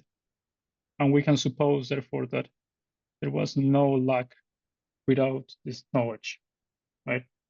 That the knowledge creates this lack in truth. And then he talks about Frege. So I'm not an expert in Frege, so someone else has an idea of why he's referring to Frege. Yeah, I think he has the I'm not 100% sure if he has Frege wrong here, but what Frege, an example he brings up constantly is I think Venus as the morning star and the evening star as Hesperus and Phosphorus. And the point for Frege is I don't know, this point about like designation, signification, basically with regards to having the same object be called two different things, taken as two different entities based off like the setting, I don't know, in which it's in. Yeah. Any Sense and reference. So the idea is that you can logically construct a sentence, and that sentence refers to a real world object. But then the question of substitution, salvatate, or to substitute one thing for another, is the morning star point to the same thing as the evening star? It's true. So Frege's whole project through analytic philosophy is how do we construct language to do what we want so that we be more scientific in our approach to the world. Of course, Lacan is going to disagree with this project in total because there's no meta language to adjudicate that you have to use language to build the house of language to then do logic. And it's the same thing for the other way when he brings up Heidegger here in a second with the letting things be, the Gelassenheit, and the idea of phenomenology of just letting the world reveal itself, and then through logic, or not logic, sorry, language, being as it speaks the Greek language through the German language, reveals itself to us. Yeah, so that's okay. So that's what, after talking about Frege, right? He says the fact that truth is a desire to know, and then nothing else, is obviously designated merely to make us raise the following question: what if there were a prior truth? As everyone knows, what is the meaning of Heidegger's letting be? Is there something to let be? It is here that psychoanalysis contributes something. Okay, so this is what he talked before, right? What we lose, right? Okay, so psychoanalysis says that there is indeed something that we can let be, yet psychoanalysis intervenes in it. And it intervenes in it in a way that interests us beyond the fence on which psychoanalysis remains, because it makes us wonder about the desire to know. This is why we return to the drive. So, okay, so next part, we have the drive is undoubtedly mythological. So again, the idea of the myth, as Freud himself wrote. But what is not mythological is a supposition that a subject is satisfied by it. So this is something new, right? That Lacan is bringing.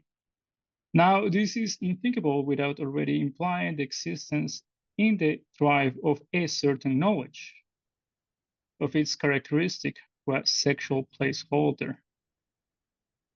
So there is certain knowledge that we are going to refer to place that Eve right now has. But what does it mean to say that this is unthinkable? things can go so far as to lead us to consider thought to be suspect. Perhaps we know absolutely nothing about what it means to hold the place of sexuality.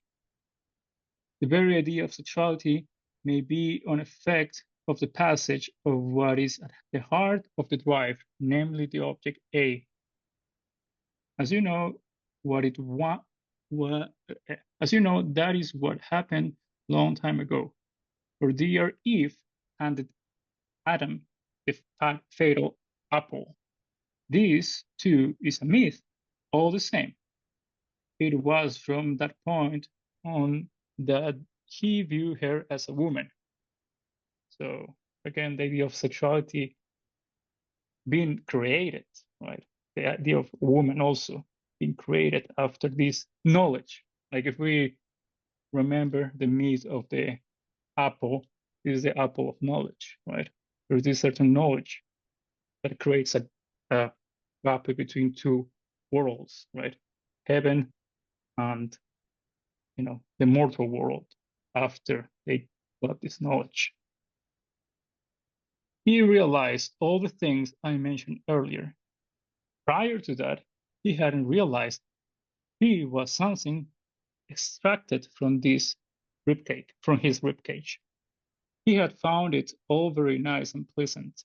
They were in paradise. It was probably at that very moment, indeed, there is no doubt about it when you read the text, that he not only discovered that she was woman, but that the dear little guy first began to think, right? That's the idea that thinking emerges out of this, in this case, the apple, right? The object A, the knowledge of that in the meat the apple represents, right? That is why saying it is unthinkable, that the drive already involves or implies a certain knowledge, doesn't take us very far, right? So it's not that we cannot think it. We're already thinking about it, right? Any comments about this part? I think it's very elucidating. The one thing is this is the question of the fall. And going back to prior before the fall, how there's no going back, right? You can't undo the eating of the apple. You can't purge knowledge, so to speak. You can repress knowledge, but you can't get rid of it. So oftentimes people think, well, if language is so bad, what if we just got rid of language? That thought is only coherent once you're already in language, right? You can't unthink language until you've been in language. And at that point, there's just no going back, right? The fall has happened. Yeah, this is why also before when we talked about Pascal, he claims that we already embarked into the wager, right? Like we already chose unconsciously our choice, right? To believe or not in God. And then we can consciously agree or disagree. Any other comments? I was just gonna say, like, it's a really clever twist on the story that he's making here, because, like, of course, the result of the fall is that man is fated to work. But like what he's saying here is that like they're already working before they've left Eden, right? Like as soon as you bite the apple, the drive and thinking have like kicked in, right? So really clever, Lacan, right? Yeah. Very good. Someone else? Okay, so let's move on. The proof of this is, moreover, that this is where it connects up with idealism. There was a guy named Simmel who spoke about sublimation before Freud did, as his point of departure, the function of values. He explained very clearly how the feminine object comes to take on a privileged value therein. It's a choice like any other. There are values, people think in values, then they think in accordance with values, and then they construct values. So yeah, that's a comment he's making, but of course, it's very similar to how he thinks, I think. If I told you that psychoanalysis and Freud don't concern themselves with illusion or the veil of Maya, it is because both practice and theory are realistic. I didn't understand why the translator make this parenthesis for the ik. So I don't know if someone else has an idea. Jouissance is what cannot be perceived unless we know the constancy in Freud's statements. But we can also perceive it in experience, by which I mean psychoanalytic experience. Jouissance is an absolute therein.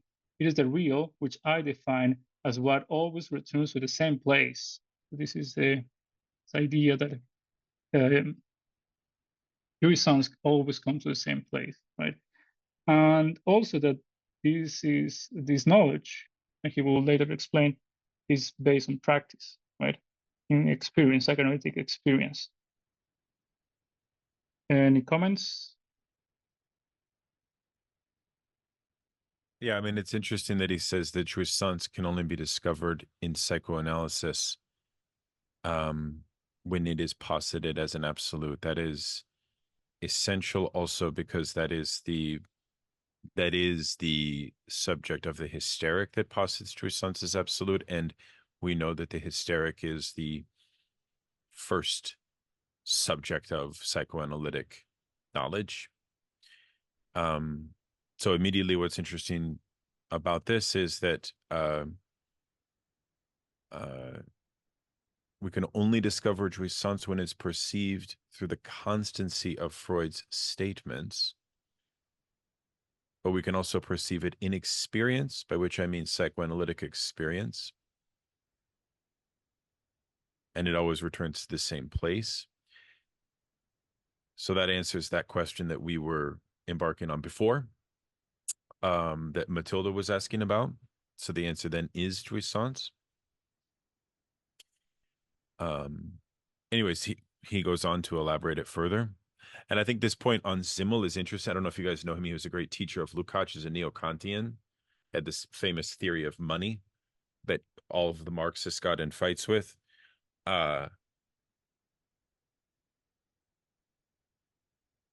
It is interesting, though, I think also because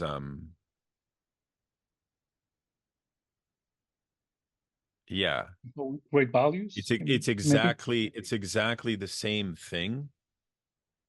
This notion of feminine social object is exactly the same thing of Lacan's great insight, one of his most important insights, I think, of all time, into courtly love and the ethics seminar of the because it is that sublimation of the woman of the in courtly love that actually he says is the only form of non-narcissistic love.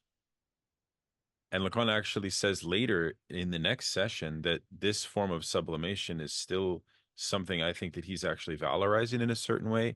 And he says that it's dissipated in our culture, but it is still around, which I find very interesting because I think we should, in some sense, like think about that. Anyways, it's something I've been thinking about. Like, in other words, like what's wrong with that version of love? Anyways. Yeah. Jumping ahead. Yeah. So so he mentions that is the hysteric, the one that posits the logic of the jouissance, right? By positing it as an absolute, but also as being unsatisfied, by having an unsatisfied desire. But because when Lacan says that jouissance always returns to the same place, is a place of the lack, right? It's never satisfied. This is the place that always returns. That's why jouissance keep reproducing. But yeah.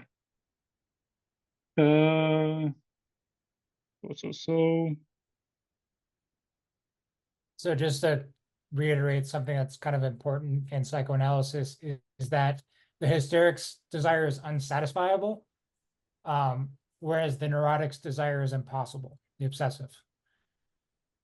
The neurotic's relationship to the other is through the partial object, whereas for the hysteric, they assume to be the partial object for the other, but refuse enjoyment, refuse to be enjoyed. So when we talk about the Dora case, how Freud sort of instantiates with Dora, don't you see the role you're playing and being passed around like money, like a coin or whatever, or being passed around among men? She gets a certain level of enjoyment out of it until she becomes enjoyed by the other. And so that's where Freud sort of gives her that suggestion. She reacts to it. He makes progress in the analysis, but then he becomes stubborn with that. No, you really just love me. And that's where the psychoanalysis actually faults. So that's very helpful, Chris. I just realized why he references Zimmel. He references Zimmel because Zimmel's theory of sociology emerges around the same time as Freud's theory of psychoanalysis. And I think he's making an interesting point about how both theories of knowledge were reliant on a theory of social truth, qua the hysterical woman.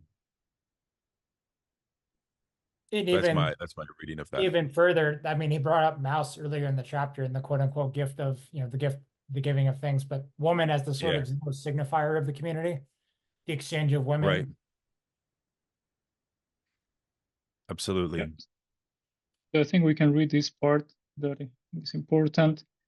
This reaches a degree of coherence when we refute claims that it is not valid owing to the accidental nature of its origin. I claim it that way. Okay, this is just psychoanalysis creation, right? It says it is not because hysterics were there at the outset owing to a historical accident that the whole story was able to unfold. It is because they were at the exact point at which the impact of a speech will expose the hollow, right? So the hysteric is the agent that exposes the hollow, right? Not just an accident. That results from the fact that her jouissance serves the function of being outside the game's limits, right? She acts as being, wild person outside the norms, right? And enjoying somehow. As Freud said, the enigma is to know what woman wants, right? It's the mystery, what she wants, which is, in this case, a displaced way of labeling the status of its place here. It is from that point onward and knowing what a man wants takes on its value, right? So this is, I think, is crucial, right? What the woman wants. And from that, we can posit also what the man wants, right? Out of getting this knowledge that psychoanalysis expose, I think. So that's why he says that, well, the psychoanalysis is not androcentric, it's not based around men, right? But on the contrary, is because the position of the hysteric, right? The hysteric posits herself being outside the limits of the one, let's put it in this way, right? That's why he has this formula, the one minus A, right? The woman, this hysteric, takes the position of being outside, right? And shows that there is this kind of beyond, right, that the one lacks. That's why we have 1 minus A. And we have this knowledge that is missing, right? And then we got it doesn't do that. Good. So any questions so far about these comments? But I think this summarizes the formula very clearly.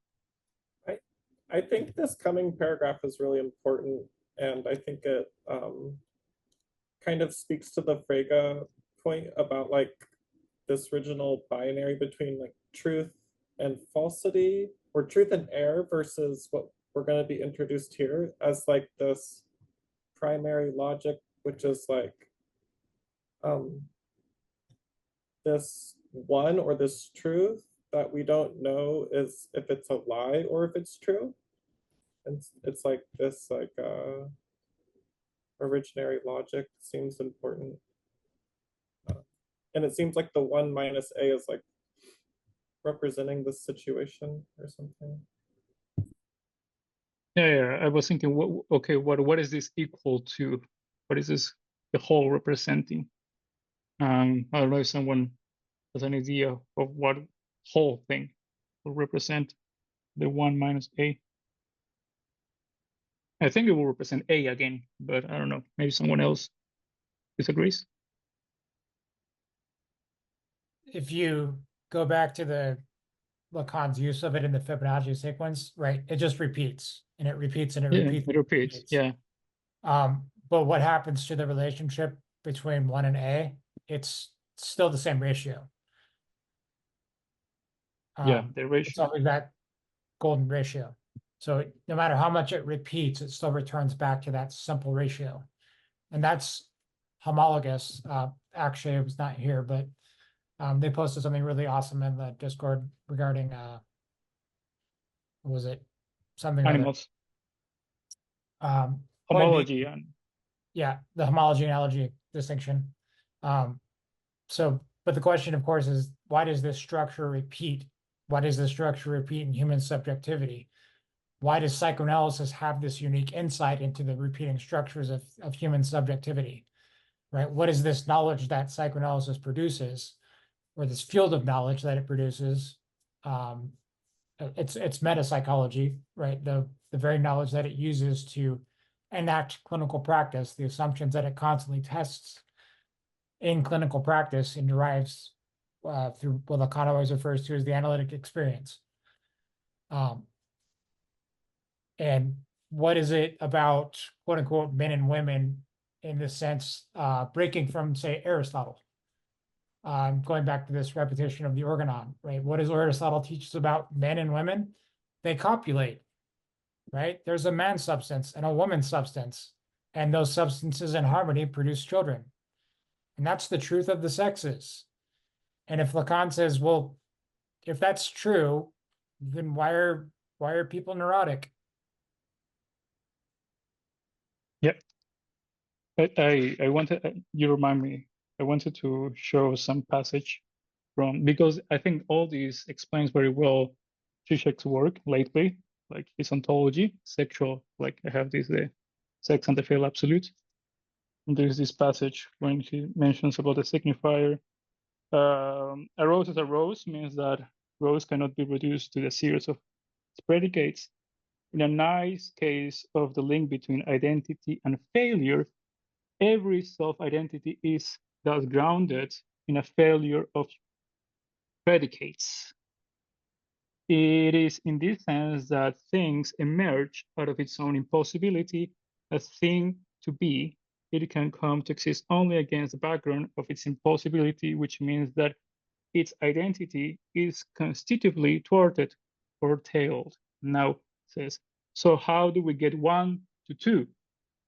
There are two because the 1 is itself barred, impossible. Right? So what you get from 1 minus A, right? It's impossible to get just 1. It's impossible. 2R is less than 1. It is on the 2 ones that the 1 plus a boy, but the 1 plus a boy, right? So it's not 2, but the 1 plus a boy. So this is pretty much, I mean, Zizek is bringing to what he's doing, what Lacan is doing right now, the 1 plus A, right? But he's adding the fact that A is a void, the 1 plus the void, which, I mean, it correlates to what Lacan is talking about as the rim, right? The void, the lack. So I just wanted to show that. I feel like this is a really perplexing passage, and I think like the completed form of like the knowledge over truth minus knowledge is like what he calls knowledge of the unconscious, I think. And it's like knowledge of a truth where like knowledge is failing inside of it. It's like an impossible knowledge or something. And in this paragraph, he says that we can't determine what truth is missing. We don't know if truth is missing. Is knowledge a lie, or is it what the truth? Is it the truth of what the truth is missing, Right. or something? There's something very paradoxical why here. yeah, this is why this is the entry point, one of the entry points into this major motif that Lacan will have from this seminar. I'm sorry, 17, 18, 19, on whether psychoanalytic truth is nominalist or not. I think in many ways starts here, this notion, because he's saying here that there's nothing that guarantees that it isn't a quote unquote sovereign lie. That's very interesting, right? And he plays with this like realist nominalist debate, and that's actually where a lot of these Marxists come at Lacan to prove the psychoanalysis, and he insists that it's not, time and again, but it's not easy for him to do that, I think, in some sense. And then, of course, there's that whole Alain Badiou debate about psychoanalysis as an anti-philosophy, which I think could be mapped onto this question too, in some sense. But again, I'm also perplexed by whether we are clear on the subjectivity of the hysteric, because it also seems like to me that this is the, like, how do we understand that? What is hysterical subjectivity? Like, it is a questioning of the authority of the master signifier. It is the initial move of a resistance to it, as I understand it. It's not merely something that is happening by virtue of some abstract social process of social oppression or something like that. No, like, next seminar, Lacan will actually say that Socrates was one of the first hysterics. He's like the founder of the hysterical discourse. So, like, I don't know how you guys theorize it, because here he's just talking about it in a very Freudian sense of this like late 19th century emergence of a particular form of subjectivity that made psychoanalysis possible. But next year he's going far beyond that in a certain way. I think that's also relevant because from this hysteric, he moves to talking about women, right? So, Yeah. I mean, right. He doesn't talk about his hysteric. He talks about the woman, right? And in the next session too. But I think one thing to remark is that we can also think the one and the A, or the one and the two, as in the mirror stage, right? You have the object and the mirror, the representation, right? So it's like you have the object and the representation, that if we get to the two, like a complete mirror, right? Even though it's impossible, but if you get the complete mirror, will be like the complete truth of that object, right? But we don't have that. We have, as a ratio, the A is always less than 1. You can never get a second one that is completely the reflection of the one, right? I think that's interesting. I don't know who put his hands first, so I don't know. Andrew? Oh, thank you for letting me go. I don't know if I was the first to go, but I wanted to comment on Daniel's comment on Socrates being mentioned in the next seminar and being coined as a hysteric, because it's not the first time that he will mention that in regards to subjectivity and hysteria. Because in seminar 2, he doesn't call him a hysteric, but he says that Socrates was sort of a proponent for a embryonic form of the subject and the centrament, and also what would breed the conditions of the ego and the cogito for Descartes. And for Socrates, he decenters the notion of man insofar as that to be man, or to be a man, is to strive for the arete, which is Greek for human excellence, which aligns with virtue in the way that the sophists, like Gorgias and Meno, would say that virtue can be taught. So if you could teach something, that means that you have a body of knowledge which aims at something, and it would be to be virtuous. But what does that mean? And to be a Greek man or a Greek citizen society is to be virtuous. So he decenters that notion, and so therefore he brings a sort of subjectivity in the sense that subjectivity aligns with this notion of decentrament. That and also the Socratic maxim of the oracle. Yes, right? that as well. That as well. Which is perfectly alignable to 1 minus a, because that's exactly what the oracle tells Socrates, which is that your knowledge of the absolute is in knowledge of the negation of the knowledge of the absolute. Like, you know that you don't know what fills it, in some sense. And that then becomes the philosophical quest of Socrates as such. Why he is a gadfly. Because he is like 1 minus a in an elementary sense. That's his destiny, to reveal that. Can I Oh, tell he's that? not the Can I tell that conversation real quick? So think of Parmenides, the dialogue. What Lacan often says is that philosophy speaks from the master's discourse. So going back to Parmenides, thinking is being. The course of that dialogue is Zeno talking, right? He's giving the counterfactual, or not counter, the opposite argument, but it's for the same conclusion. The many is not. And so motion is impossible, et cetera, et cetera. And right, Socrates calls him out on this. He says, look, you're just saying the same thing Parmenides is saying. And of course, right, Parmenides then interrupts and becomes the master and takes over the entire dialogue, and then Socrates is left like speechless.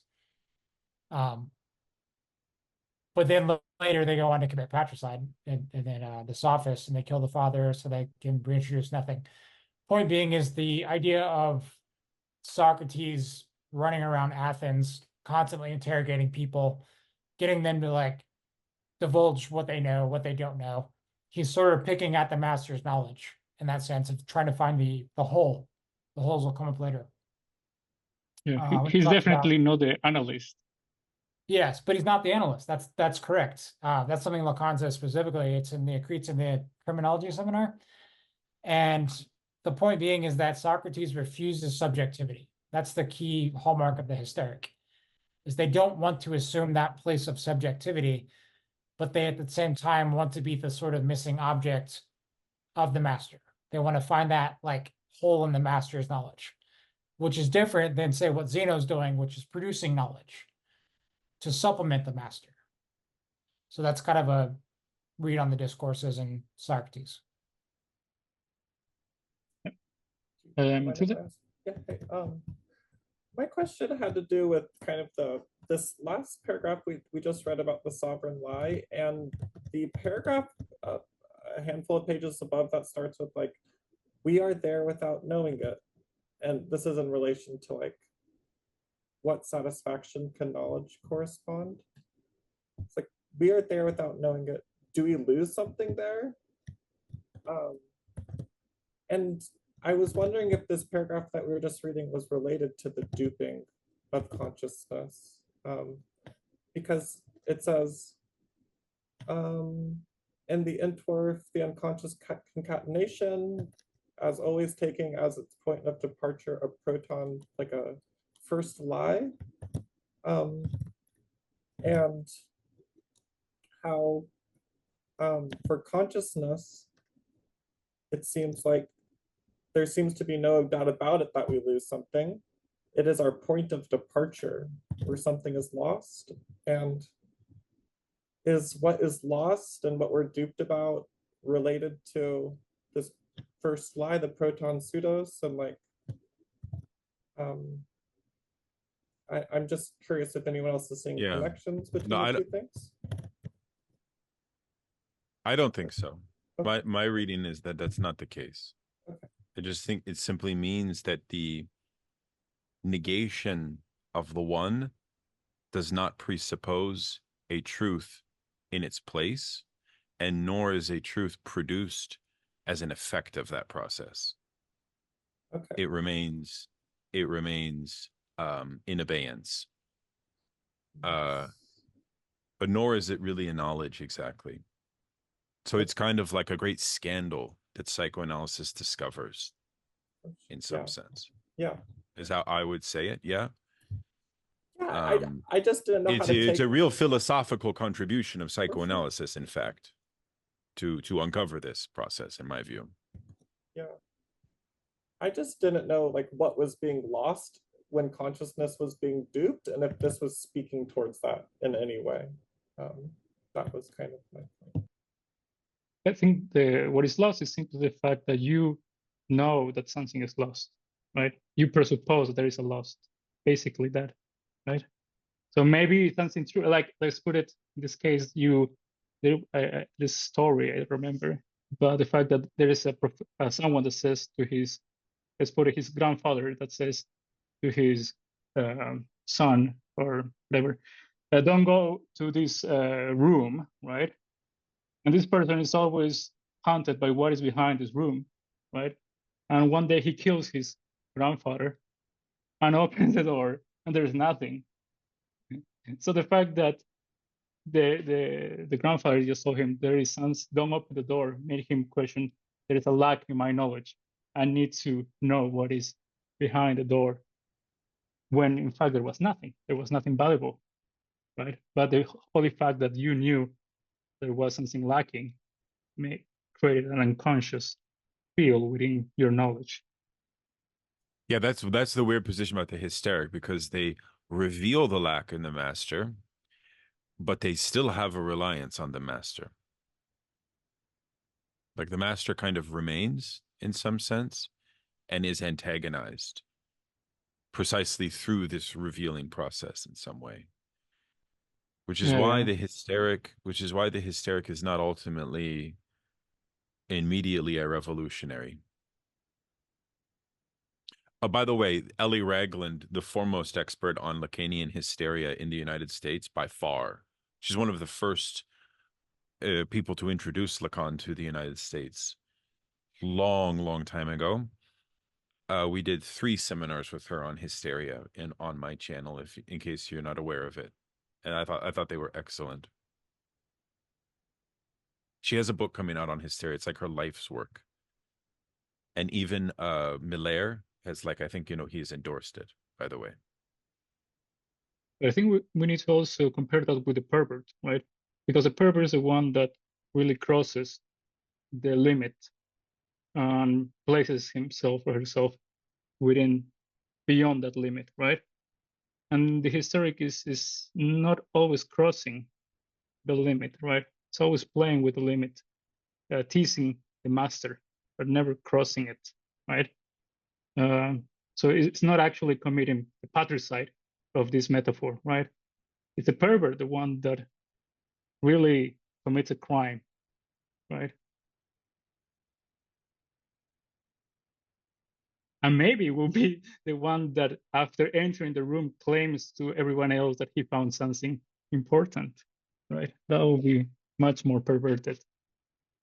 I love how perversion is very rare in the clinic, but like the fundamental position of late capitalism in society. It's a very funny Zizekian paradox. Well, I don't remember who said, but they said that the pervert will not go to a clinic, right? That's one of his traits, right? Right. And also, Daniel, you were at the conference in 2022 in Pittsburgh. Derek Hook gave a talk on perversion, and it was interesting that in a Lacanian perspective, it's the only clinical structure which requires a counter-transference from the analyst. It's counter-transferential, and I think that was a Danny Nobis quote, which I thought was very interesting. Because then it brings into question the analyst's desire. That's why it's, I guess it's counter-transferential. Huh. You mean I need to read because more about that. Yeah. You mean because the pervert will posit himself as the object of the analyst's desire, right? Claiming Exactly. Yeah. you know what the analyst knows. Exactly. Yeah, that's why it's a difficulty, right, of treating perverts.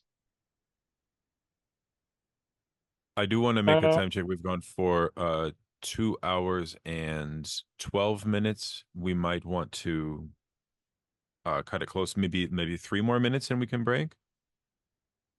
Yeah, just sure. to if that's okay. I don't know. I can summarize the next part. Sure. Yeah. So I mean, right now I think this is very important. The next paragraph, and that's it, because it makes a kind of metaphysical, anti-metaphysical claim. So it says, what is at stake in the function of this one insofar as it dominates everything about the field that people rightly term metaphysical? It is the one that is called into question far more than being by the intrusion of psychoanalysis. It is the one that obliges us to shift our emphasis from the sign to the signifier. So I think it's important to claim that it's the one, not the being, right? So the difference between one and being, right? So this is like Plato's Parmenides, make the difference between the one and the being, right? Because being refers to existence, right? You cannot find a person that is whole in existence, but nonetheless you posit the one, right? The complete, the God, right? Beyond this universe, right? So this is the one that we are, that psychoanalysis is working with, right? Not the being like Heidegger's being, right? So after this, so we talk about the excesses, right? Next part, he says, indeed, if sexual union brought satisfaction at its end, we could expect no subjective process from any experience, right? So I read it, this is very interesting. I read it that if there was another half, right, there will be predestination, right? And if there is predestination, there will not be subjectivity, right? So we presuppose that there is the ending of the sexual relationship, right? There will be predestination towards this end object, right? And there will be no subjectivity, right? So the fact the subject, if we pose in this way, there will be no subjectivity. So one of the ways to deal with our own path, subjective path of excesses, right, of excellence, is by rejecting this, finality of sexual relationship, right? So then he talks about the object, because he's moving to talk about sublimation, right? And he makes this reference that I find interesting, right, about the animals, right? That they also find this kind of a structure in societal structure, right? As he claims that by the end, sublimation is with the drive, but a drive. Wait, sublimation is with the drive, but a drive that he qualifies as seldom aim inhibited, as it is translated. Right. So from this, he claims that society is constructed out of this sublimation, and you can also, that is not about intuition, but about social, where it says social structure, right? It's not about instinct, but social structure. And he claims that, well, this happens also in ants, right? Other animals that have this the social structure around the sexual relationship, right? Around the queen, right? But what it says here is that what is different from us, from animals, is that it is precisely to the degree to which these societies take on a fixed form in which the non-presence of the signifier is revealed that they differ from ours, right? So I don't know how others read it, but I read it that as I recall what Alenka Shupankit said, that what makes us different is that we know that we don't know, right? So there is not a lack, as he doesn't say a lack of signifier, but says a non-presence of signifier, right? There is not a signifier of the lack. right? Which at the same time, this is why they have a fixed form, right? They have a almost intuitive societal structure, right? And then he makes this relationship with Plato, that also Plato's ideal society was based around sexual production, right? Someone else has any comments about this last part? Was interesting. Not the quote that says sublimation is the point where Freud himself indicated what I earlier called the stopping of psychoanalysts at a threshold. And so does that mean that sublimation for Freud was the place where the consciousness that's being duped or exploited is resolved in a way that is not social or something? Like, it's like, it sounds like he's saying that like Freud stopped when concerned with like the question of the mode of revolution and who's exploiting or something. Well, it's also a reference to what's called reaction formations. So there's like another, the dark side of sublimation that you should look into it. It's called reaction formations. Right. It's like sublimations which do not follow the direction of social good, right? But they are deviant. So deviant forms of sublimation. And that's actually part of the reason why contemporary capitalism no longer has a theory of sublimation, because sublimation, as theorized by Freud, was always about this kind of normative, almost you could say like stabilization thesis, right? Like the aim inhibited drive is meant to have some kind of sacrificial logic or participate, like we were saying with Zimmel before, into something about this whole thing from the ethics seminar as well. That's why the ethics seminar comes back, because it's all about the community of goods, participation in the community of goods. That's what sublimation is about.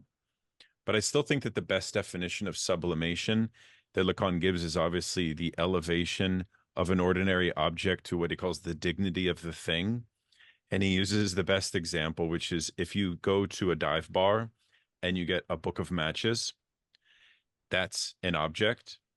But then if you take that book of matches and you put it onto your wall, it then becomes a thing. Precisely because that book of matches is no longer some ordinary thing, but it's actually now possibly something sacred. And therefore, like, its ontological status mutates. That I think is like what he means by sublimation. But again, Lacan's whole tragic point is that that version of sublimation is like dissipating in modern life. That's one of his main teachings, I think. Well, we can also think about what he said about the sexual relationship. If we posit that, right, there wouldn't be a subjective process of excellence, right?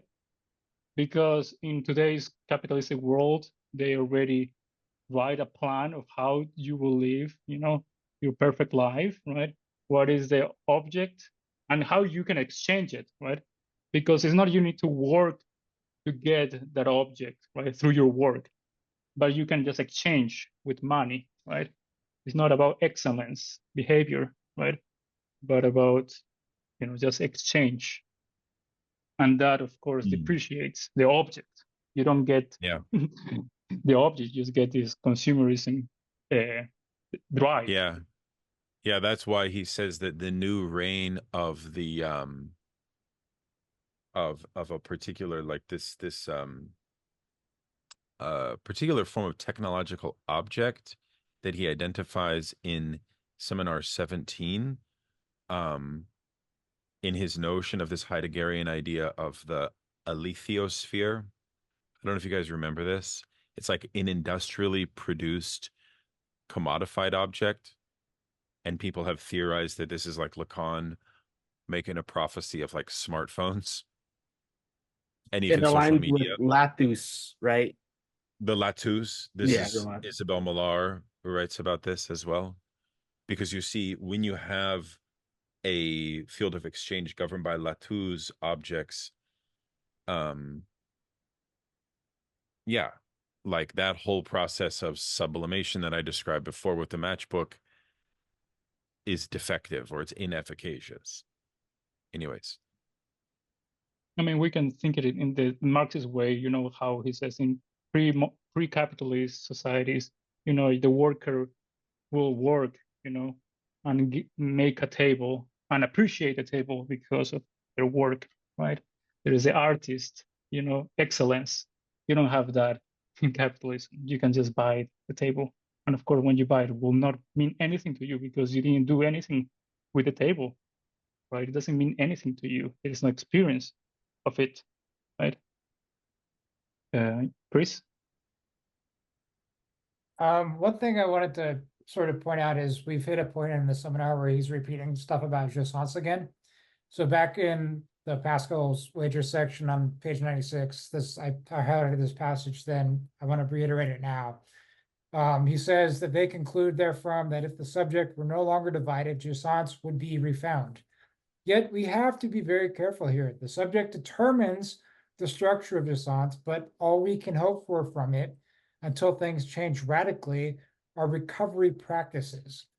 And so this question of why don't animals have jouissance, yet at the same time they still reproduce as a species and they get along just fine. Even so without the sexual union, as it were. And so it's this problem of being speaking beings, being neurotics. Why can't we just reproduce our species and go on about our day? Right? Why is there obstacles to our enjoyment? And this is the sort of core circulation of psychoanalysis. This is what psychoanalysis thrives on. And so what he says here on 185, when he's talking about if the sexual union brought satisfaction at its end, we could expect no subjective process from any experience, by which I do not mean from the experiences which in analysis provide the configurations of desire, but from those which far beyond it, in the area already explored and practiced, are considered to be the pathways of ascesis, in which something like being manages to be realized. So yeah, that's the problem of humans, is that we're in language, and that language comes at a cost of castration. We give up something to enter language, and we're always trying to get the thing back. But at the same time, we have to use language to articulate what that thing is, but the language isn't ours. So this is, I mean, this is like sort of basic Lacanianism at this point, but it's still readily transparent there. And he goes a little further and says the jouissance is in no way reducible here to some form of naturalism, meaning that, again, the structure of jouissance is the structure of subjectivity. That is the thing that defeats our ability to have jouissance. So there's no undivision of the subject, which I also think is interesting that he ends on Plato with the notion of, hey, why can't we just have a community of children like the Republic? And then what does he say? He says, then that would just alleviate all the problems of the dialogues to begin with.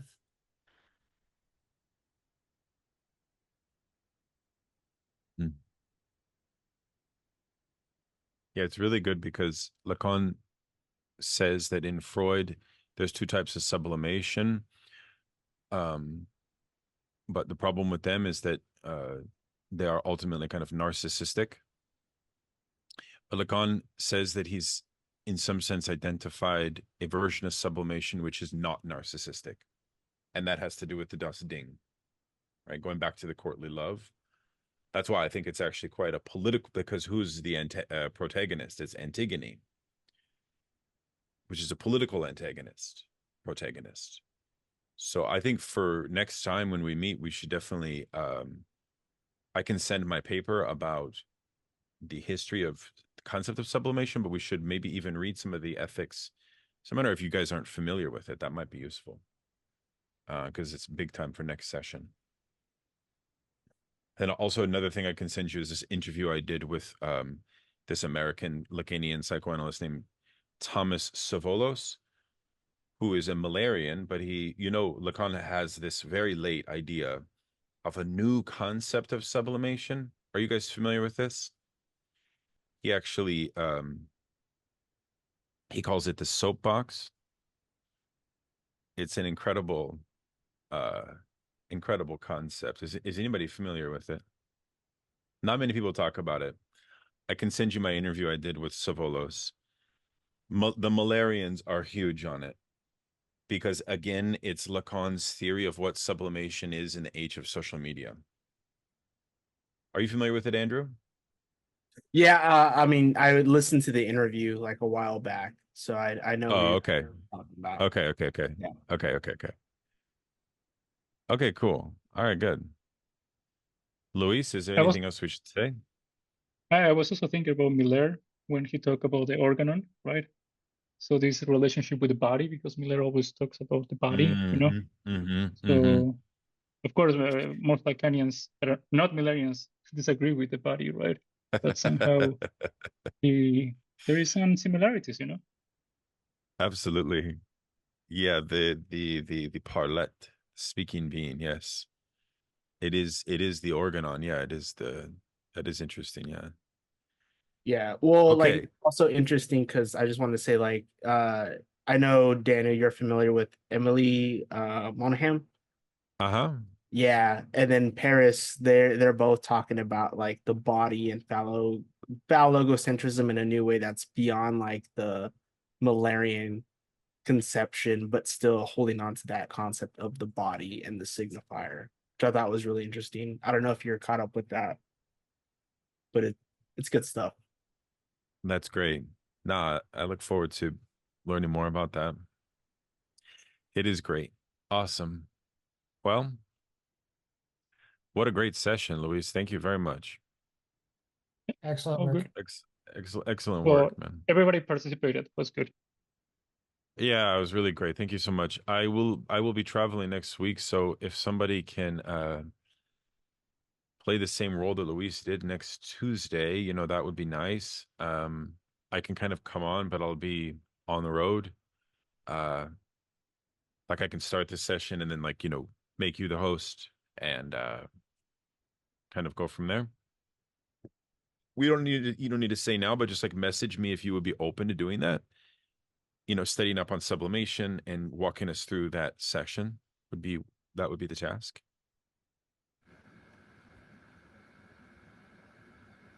Yep. Okay. I got it. Who was that? Andrew? I was saying I could do it. All right. That'd be great, man. All right, comrades. All the best, everybody. Wonderful session. I learned a lot. Thank you. See you all next week. Peace out.